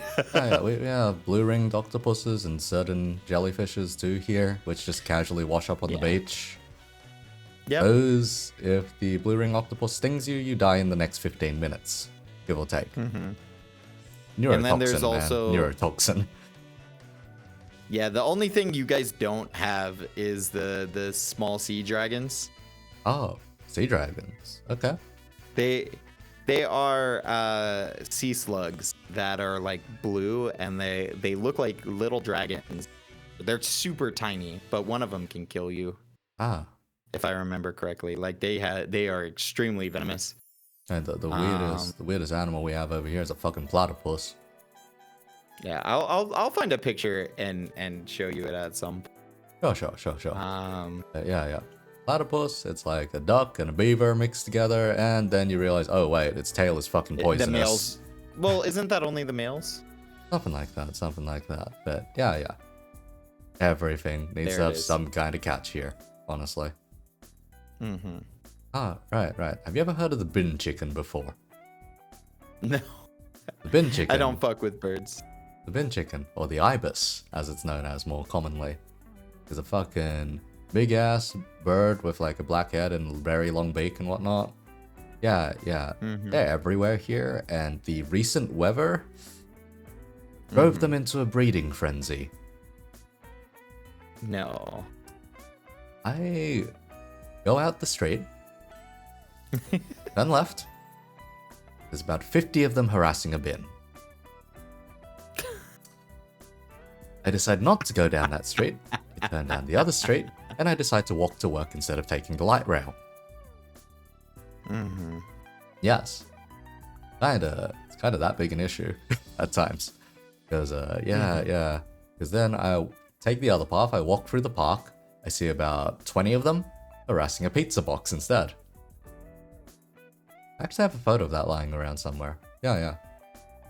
Might post that to Twitter later, just titling it, the average Australian average Australian walk through Sydney. Yep. There's a couple of photos I had from that specific day. Where it's just like, oh, wow, this just feels very Aussie. Fuck, this just feels very Aussie. Man, yeah. Anyhow. Let's hop right into it when it comes to content creation and whatnot. What kind of audience do you think you attract? Ooh. A mix. Alright. A lot of because of my TikTok presence being a bit on the stronger side, it would definitely be a I would say like older teen to young adult audience. Okay. Mainly some people just thinking like, Aniki, or other people just kind of there for just because they see an anime guy with tentacles. I think a lot of people come here or come to my content for that. And then I think a lot of people stay for the chaos and the shenanigans and fun we have. Okay. A lot of the times I try to engage my viewers. I try to let them join me. I haven't done that recently because we've been playing like The World Ends With You, but like when I play Yu-Gi-Oh, pulling everyone in, and I'm like, oh, let's play Yu-Gi-Oh, guys. Or if I play Fortnite, I'm like, hey, who wants to play Fortnite? I'm not a very I like to be ridiculous. I do not pride myself or I'm not one of those people who are like, I'm so good at video games. In fact, like the pun of my name works with me.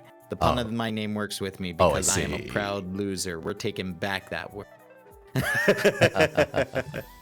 Fair enough. Mm-hmm. In which case, what are your thoughts on community interaction on and off of stream? So with your own audience, do you have a Discord server? you tend to interact with your audience past streaming? Yes, I do. Okay. I think it is important to have an audience and to engage your audience on and offline. It can be something small as a like, good morning guys, hey, what you up to? Oh, you know, or hey, how'd your guys' day go? Let me know, and they'll tell you. Part of the live streaming, especially if you're doing like Twitch or even TikTok or YouTube live streaming, the reason why people go there is because they are getting to poke at the streamer. They get to interact with you. And so I try to give that as much as possible. You know, if I'm not playing with friends, or if I'm not doing something that, you know, kind of a closed event, I'm in my Discord a lot of the times, and I sit there and I literally stream as a open invitation to anyone who wants to join. Oh. I'm enjoying that part, you know. You don't get to do that forever in content creation unless you never grow. Huh. But if you constantly engage your community, you'll always grow.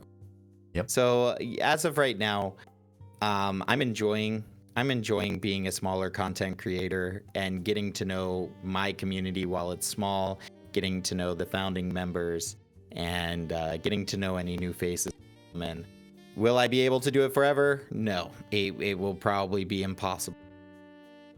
So I'm enjoying it now. Fair enough. I mean, community interaction is just one of those things I kind of didn't have while I was on radio, actually. Because, yeah, like, occasionally you'd get fan letters, and maybe the studio would be like, oh yeah, go ahead, go read some fan letters. But most of the time it was, yeah, go read the weather report, go read the traffic report, go talk about whatever band is currently playing. Yeah. You never had, like, customer calls or anything like that? Nope. When it came to interviews on air, we had 5 to 10 minutes at most. And since we were more of an educational channel, we were mainly grabbing scientists or creatives. Also, yep, Brianna, thanks for the stretch and the hydrate. But yeah. Oh, thank you. Oh, yeah. Oh, that feels good. I took that chance to stretch too. Fair enough. Ah, God, my back hates me. Oh, God.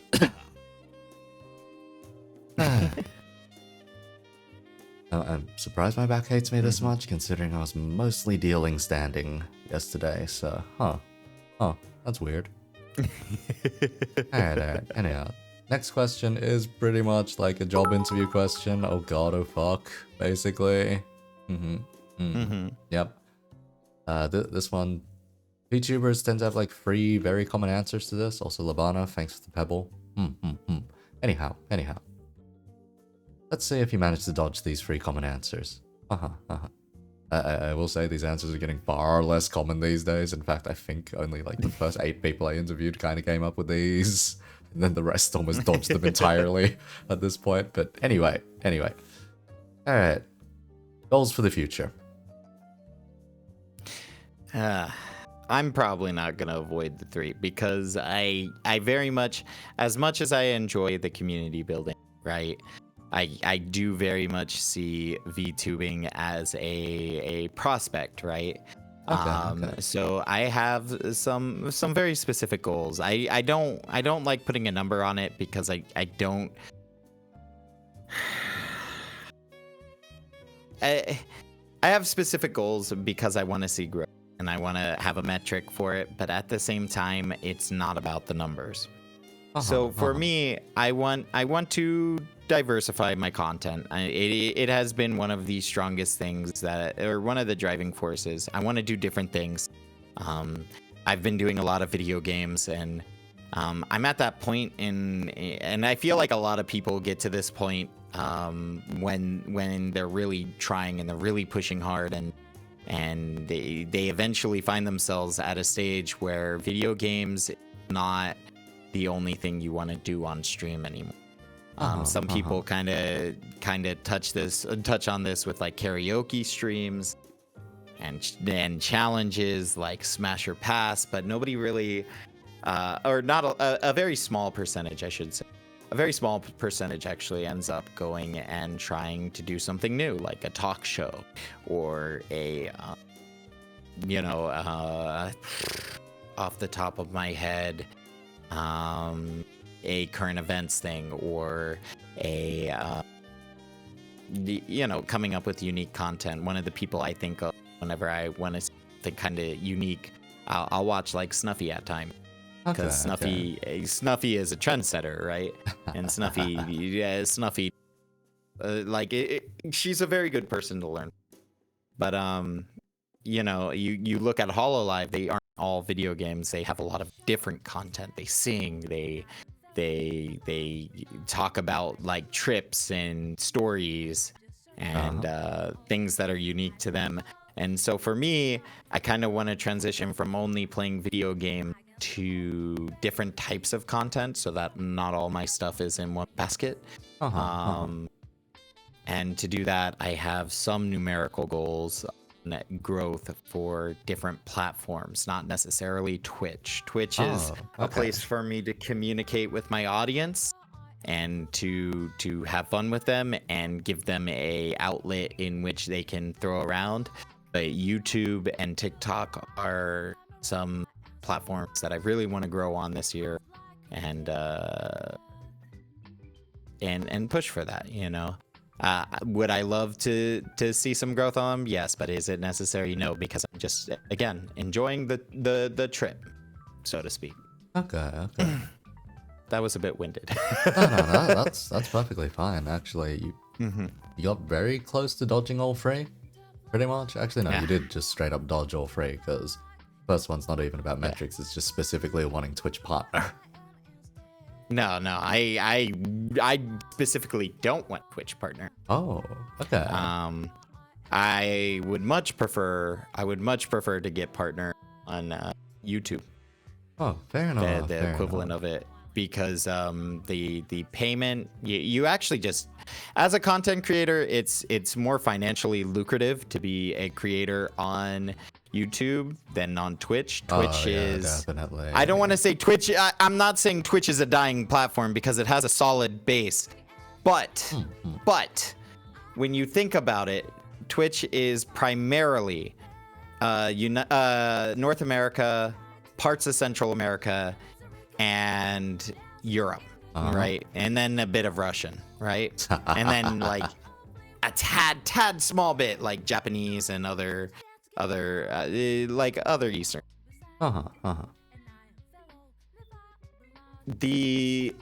YouTube in general and TikTok have a global audience. And so when you think about it, there is just more people on those platforms. The only thing that really holds anyone back is language. And if you speak English, most people speak English. Most people around the world, I don't want to say like, everyone speaks English, but like in most countries, or more countries than most, they speak English as a second or third language, I wish more people spoke English at the casino. God freaking damn it. But, I know people in India, like, as their second, third, fourth. I have a guy at work who knows, like, I want to say, like, 4 or 5 different languages before English. God damn. So, and he's from India. And so, like, that's what I'm saying, The fact that he speaks English so well, it's just like, oh, yeah, it's kind of one of those things that you have to learn. Fair enough. Anyhow, the second one is rebranding or like re-debuts. No, I'm happy with my brand. Yeah, there were a lot of people which came on with that. My logic to it is just the same in any kind of talent production or idol industry, which is just you should only do that if you're having a dramatic shift in content. Yeah, in all honesty, you shouldn't. You should try to keep rebranding on the down low.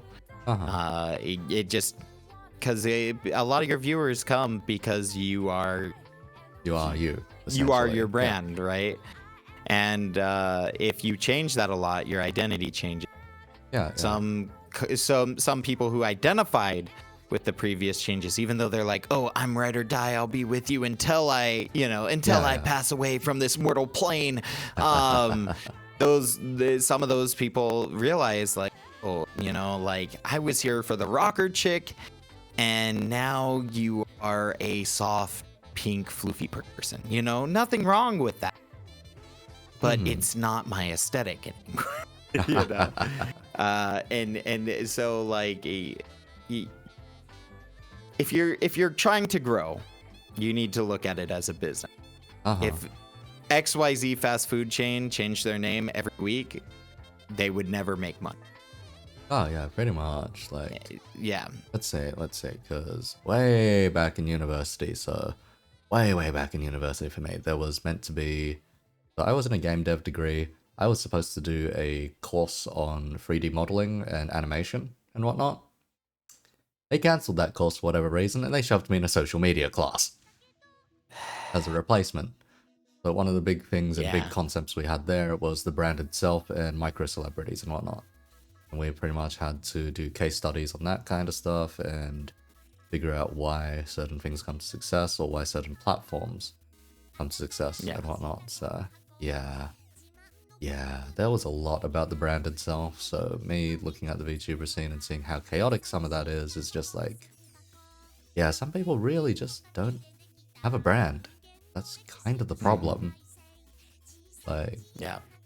And then there are some people who kind of tarnish that brand's name. I'm not going to go too deep into it, but another trap that I feel a lot of people fall into on Twitter specifically is falling into drama. I literally have a head in the sand policy when it comes to drama on Twitter. I literally do not find new people because I do not use the homepage. Actually, I've been trying to quit social media as of late because I found myself kind of comparing myself to others, which isn't healthy. And so like literally, I don't know if you know this, but you can set lists of your favorite people. Okay. Like I have one for Drill Plus, which is just me and the funny group that my friends made to counter the Delinquents Den. I have a list for the Delinquents Den. I have a list for people that I fuck with outside of those groups. And essentially I only look at those. I don't look at the drama. Those people I know don't post drama. And so on the timeline, Twitter to feel horrible. It just happens because people post drama. Because that's the kind of shit that goes viral anyway. But yeah. Because curating your own social spaces is rather important. We don't exactly live in an age anymore where you're forced to be in the same physical spot as someone for an extended period of time. But you don't have to worry about that kind of stuff. Like curation back then is literally just, oh, I don't want to hang out with this guy, so I'll just sit at a different table, and that's curating your bloody space. And that's fine. And then people went on the whole inclusion kind of thingamajig, and sometimes that gets really messy, so we'll stop that part. But anyhow, when it comes to Twitter, you can curate your own space perfectly fine. If you don't want to feel miserable on a daily basis, you can filter out the misery. And on the for anyone who has been trying to grow their Twitter presence, don't post that stuff. Don't fall for that trap. Don't even reply to it. That's what personal accounts are. Yeah. Real talk. Look at your VTuber page. And or your content creation page, and think of it as a holy grail. Okay? What it's there for, it needs to stay there for. Mine is for entertainment purposes, so it is going to entertain. I'm never going to post drama like on that account. Because my goal is to entertain with it, unless it directly pertains to me, which, again, I have a head in the sand policies. It shouldn't never do anything. Yeah, like for me, I either just post stream related stuff or just any random weird daily life things, like what day of the week it is for me, because being on shift work means that your Friday is a different day from everyone else's Friday. I had a pretty bad fucking aneurysm the other day when I realized, oh wait, it's not just me who has this problem. It's every dealer here who has this problem. Okay. Hear me out. So I'm like, every now and then I just change what day of the week it says it is on my bio, or I just post out, oh yeah, it's this day, or it's that day.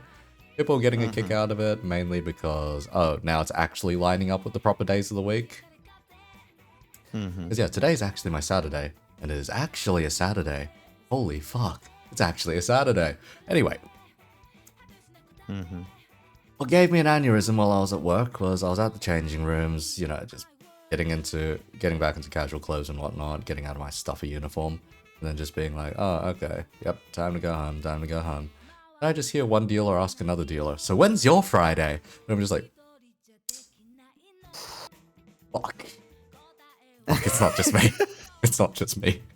Oh god, it's everyone here. Man. I'm just like, oh man, that just broke me, and I just scanned my time card, and I just was like, yeah, nah, I'm out. God, oh god. You find yourself being broken sometimes when it comes to work. I've worked at 2 jobs that had mandatory, so like, a lot of the times people were like, oh, I worked 6 hours overtime. It's like, you want 10 hours of my overtime? I'll give it to you. I take it, please. I would still have overtime. I have 10 hours and then some. So please take it. I used to work like 16 hours. Oh, I see. Yeah. I'm pretty glad that overtime in my case is just voluntary. Usually. Unless the dealer fucks up and doesn't show up on the day, and then you get stuck at a table for longer than you expect. Yeah, that happened to me yesterday, actually. Yep. Because, management wasn't too great with handling the dealer swings, so... Yeah. Bit of overtime. Anyhow, for the last goal, you kind of covered the fact you'd probably never do it. Yeah, it's just ASMR. For whatever reason. I mean, like, I might if my community... Yeah, I might if my community wants me to, but I won't do it of my own volition. I've done it one time, and my my girlfriend calls it like ear porn. She's like, when I first listened to it, I had to listen to small chunks because I just felt like I felt so wrong listening to it. There was nothing not safe for work about it. It was just like this. It's literally titled like Lou picks up a girl. it's just like how I would perceive, you know, me picking up a girl, you know, following the whole. It was a fun little project, but like, man. She was screaming. Oh god, yeah, I could imagine. Christ. Hi. Anyhow, may as well get up to the summing questions, because yes, you do sound like you're on a salaryman schedule, man. You should get some sleep soon, man. Yeah, I've been up since 7 o'clock this morning. It's now 12:10. Ka-chow! I went to bed at 1 o'clock last night too, or 2 nights ago. Like for me, I'm lucky because dealers, we don't start work until like either 10 a.m. or 12 p.m. So yeah, and then the casino's just open 24/7. So if you're on night shift, you're on night shift. So yeah. Yeah. Yep. Anyhow. So, simple one. Recommend some food. Any food whatsoever.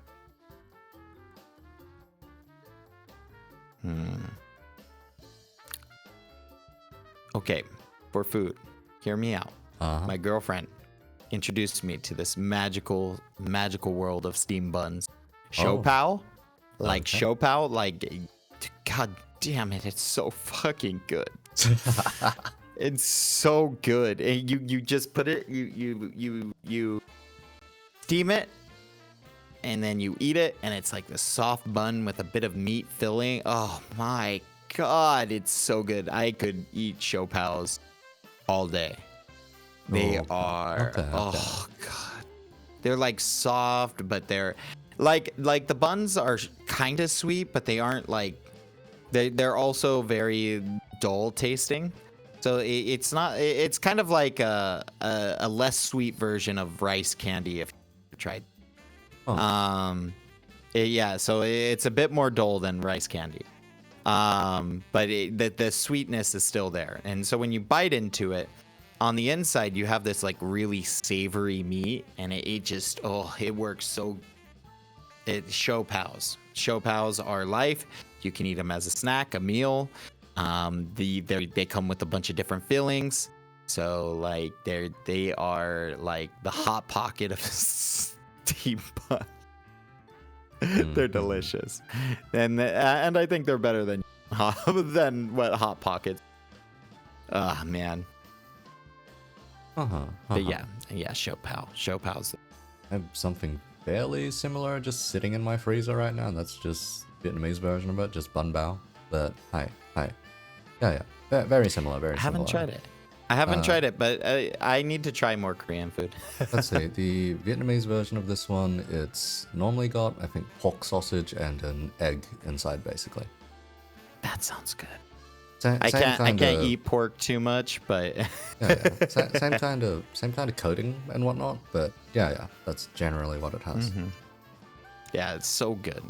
That sounds so good. Fair enough. Anyhow, next one's along the same lines. Recommend a drink, any drink whatsoever. Alcoholic or regular or all up to you.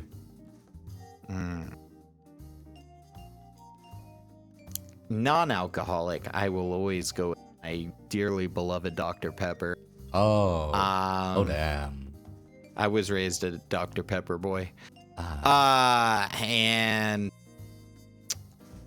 alcoholic. My favorite alcoholic drink is an old fashioned. Heck. And nice. Huh? Just nice. Yeah. It's just a very I'm not gonna lie, I like the taste is okay, but man, I feel like a bajillion times more classy, especially if you get it at the right place with an old fashioned. Like the taste is okay. It's not the best part. Like if I were going for an alcoholic drink with taste, it'd probably be a like vodka lemonade, because I could drink those all day. But the classy feel you feel with an old fashioned, and it's also very like satisfying because of the orange in it. Every once in a while, the orange hints in the old fashioned are just very nice. So the classy points always make it a fun drink to drink, and then the orange is nice every. Okay. Like it's not like you aren't like splashed in the face like a what is it? Tequila Sunrise? What is it? Yeah, with like the orange juice actually in it. No, like they use the orange peels to like really give it the flavor. It's just the aroma from the peel. Yeah, you just express it over the top and shove it in. That's it. And then another one that's really good for taste is birthday cake shot, but that's like a once in a while ha ha hee hee type thing. Oh boy. Yeah. And you actually recommended two drinks that I actually do like a fair bit, because I did just have a can of Dr. Pepper last night with my pizza, so yeah. That was just good, like mine's. I was just like, oh, the pizza place next to me is finally offering the pizza, or a single slice of the pizza that they are well known for. I'm like, okay, may as well pick one up. Had a Dr. Pepper with it. I was like, this feels needlessly American. I see why they call this pizza the New Yorker. Okay. That's a good one. I like that. Yeah. And then, as for an old-fashioned, it's normally, let's see, so there are two drinks that you can kind of use for a barometer of how good a bar is. You can use the sidecar, or you can use the old-fashioned. Can you tell the difference with an old-fashioned? It's when you see the prep method. The ice cube makes a difference too. Yeah, definitely. If they use a sphere, you're in a good bar. Yep. Don't. means they were If you bothered to make ever a see sphere. sphere cubes in your drink, you are at a good bar, because then they know that the water, like it waters down your drink less when you have a sphere cube. And so the bars that go the extra mile for that and have good presentation are usually a lot better. Yeah. Like my main place is just like a cocktail bar in like a side street, kinda. Like you'd pretty much miss it if you were to just walk straight past, because it looks like a loading bay kind of area. And then you turn to the side, and there's just this ridiculously large glass window and a very classy looking bar on the inside. It's like, this was just here? But yeah. I mean, then you don't have to worry about the people coming in and wrecking it unless they're locals. Yeah, pretty much. Like on a weekend, it's pretty busy, but on a weekday, nah, it's pretty chill.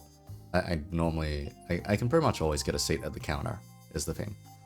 I just get to watch firsthand as they make the cocktails and whatnot. With an old-fashioned, the preparation method is very, well, as the name says, old-fashioned. Like, you grab a freaking sugar cube and you start dripping bitters onto it. And then you just mash down the sugar cube and, yeah, start throwing in the other ingredients and stirring. Then you shove in your ice.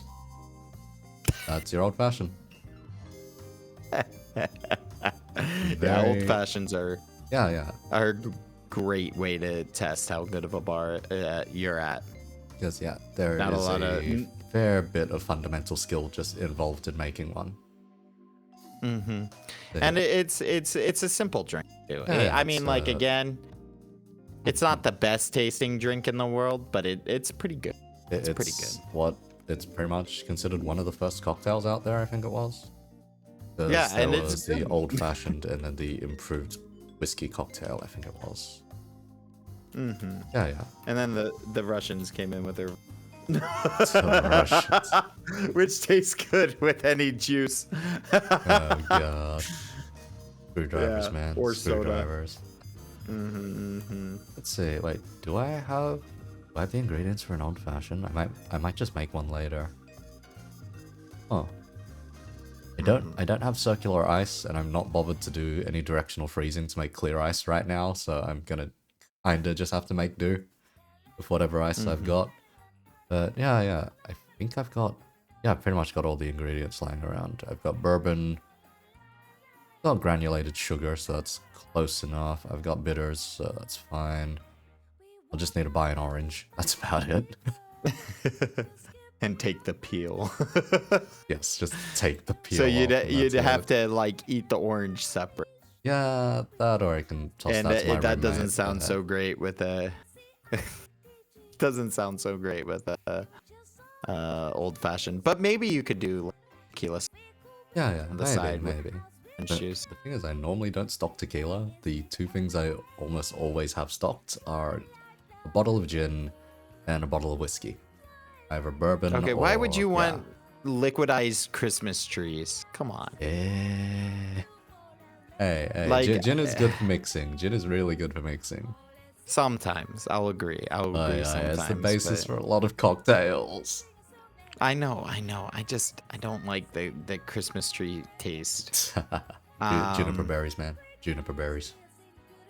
Juniper berries. That's the whole thing behind it. If you want something that has less of that Christmas tree taste, you can. Let's see. You can try Roku gin. Yeah. Yeah. So it's the Japanese variety that they've got out there. Less on the juniper berries, weirdly enough, more on the other botanicals out there.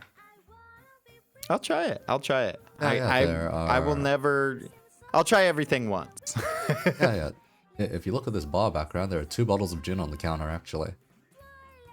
Oh, I see that. There's a Man. Bombay Sapphire, and then there's the Roku gin just right next to it. Man. Yeah. Just on the counter there. You're blocking the Roku gin though, but anyhow. I know. Yeah. It's right there. Yep. Yeah, there we go. And right next to that is just meant to be a drop of bottle of bitters, actually. So yeah. Easy stuff. Easy stuff. But yeah, gin. I don't know. I normally swear by it, just having it around, because it's just like, oh yeah, If I want a boring drink, I can mix a gin and tonic. If I want a very expressive drink, then I can mix a suffering bastard. If I want any other kind of just drink on the spectrum somewhere, gin usually has it covered. Mm-hmm. So that's just me from a more mixology kind of perspective. Yeah. That's me with vodka.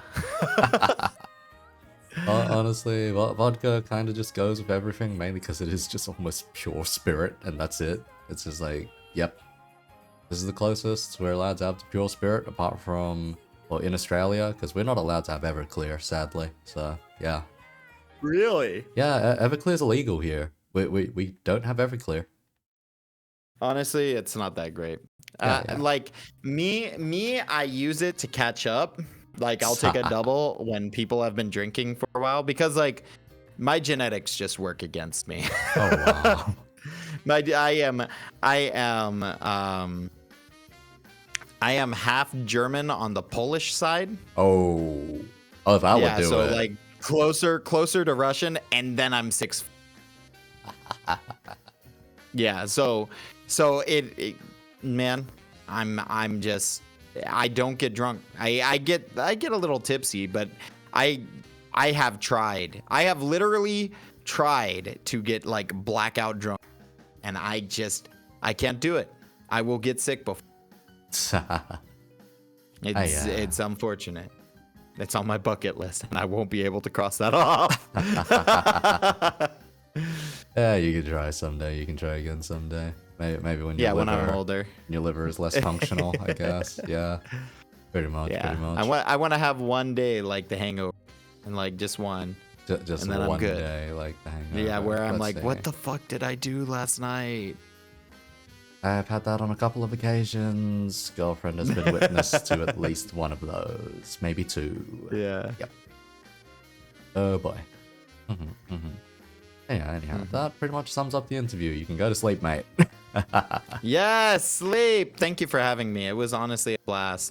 I really do appreciate you reaching out. Not a lot of people do it. So honestly, keep up the good work. Keep up making content. I enjoy it.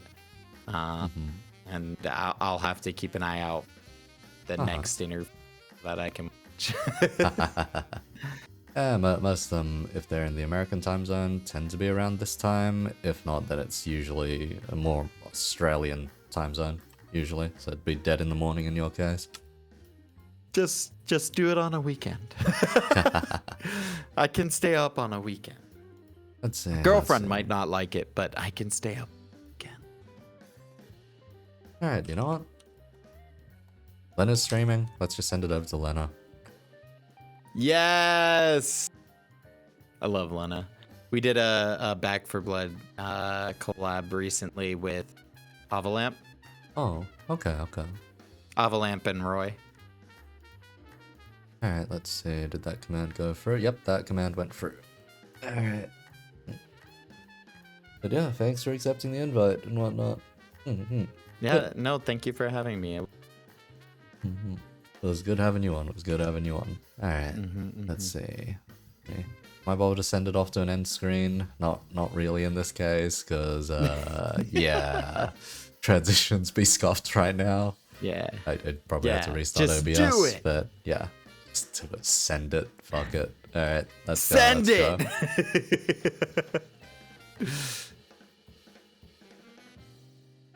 Ooh. There we go. Here we go. Oh.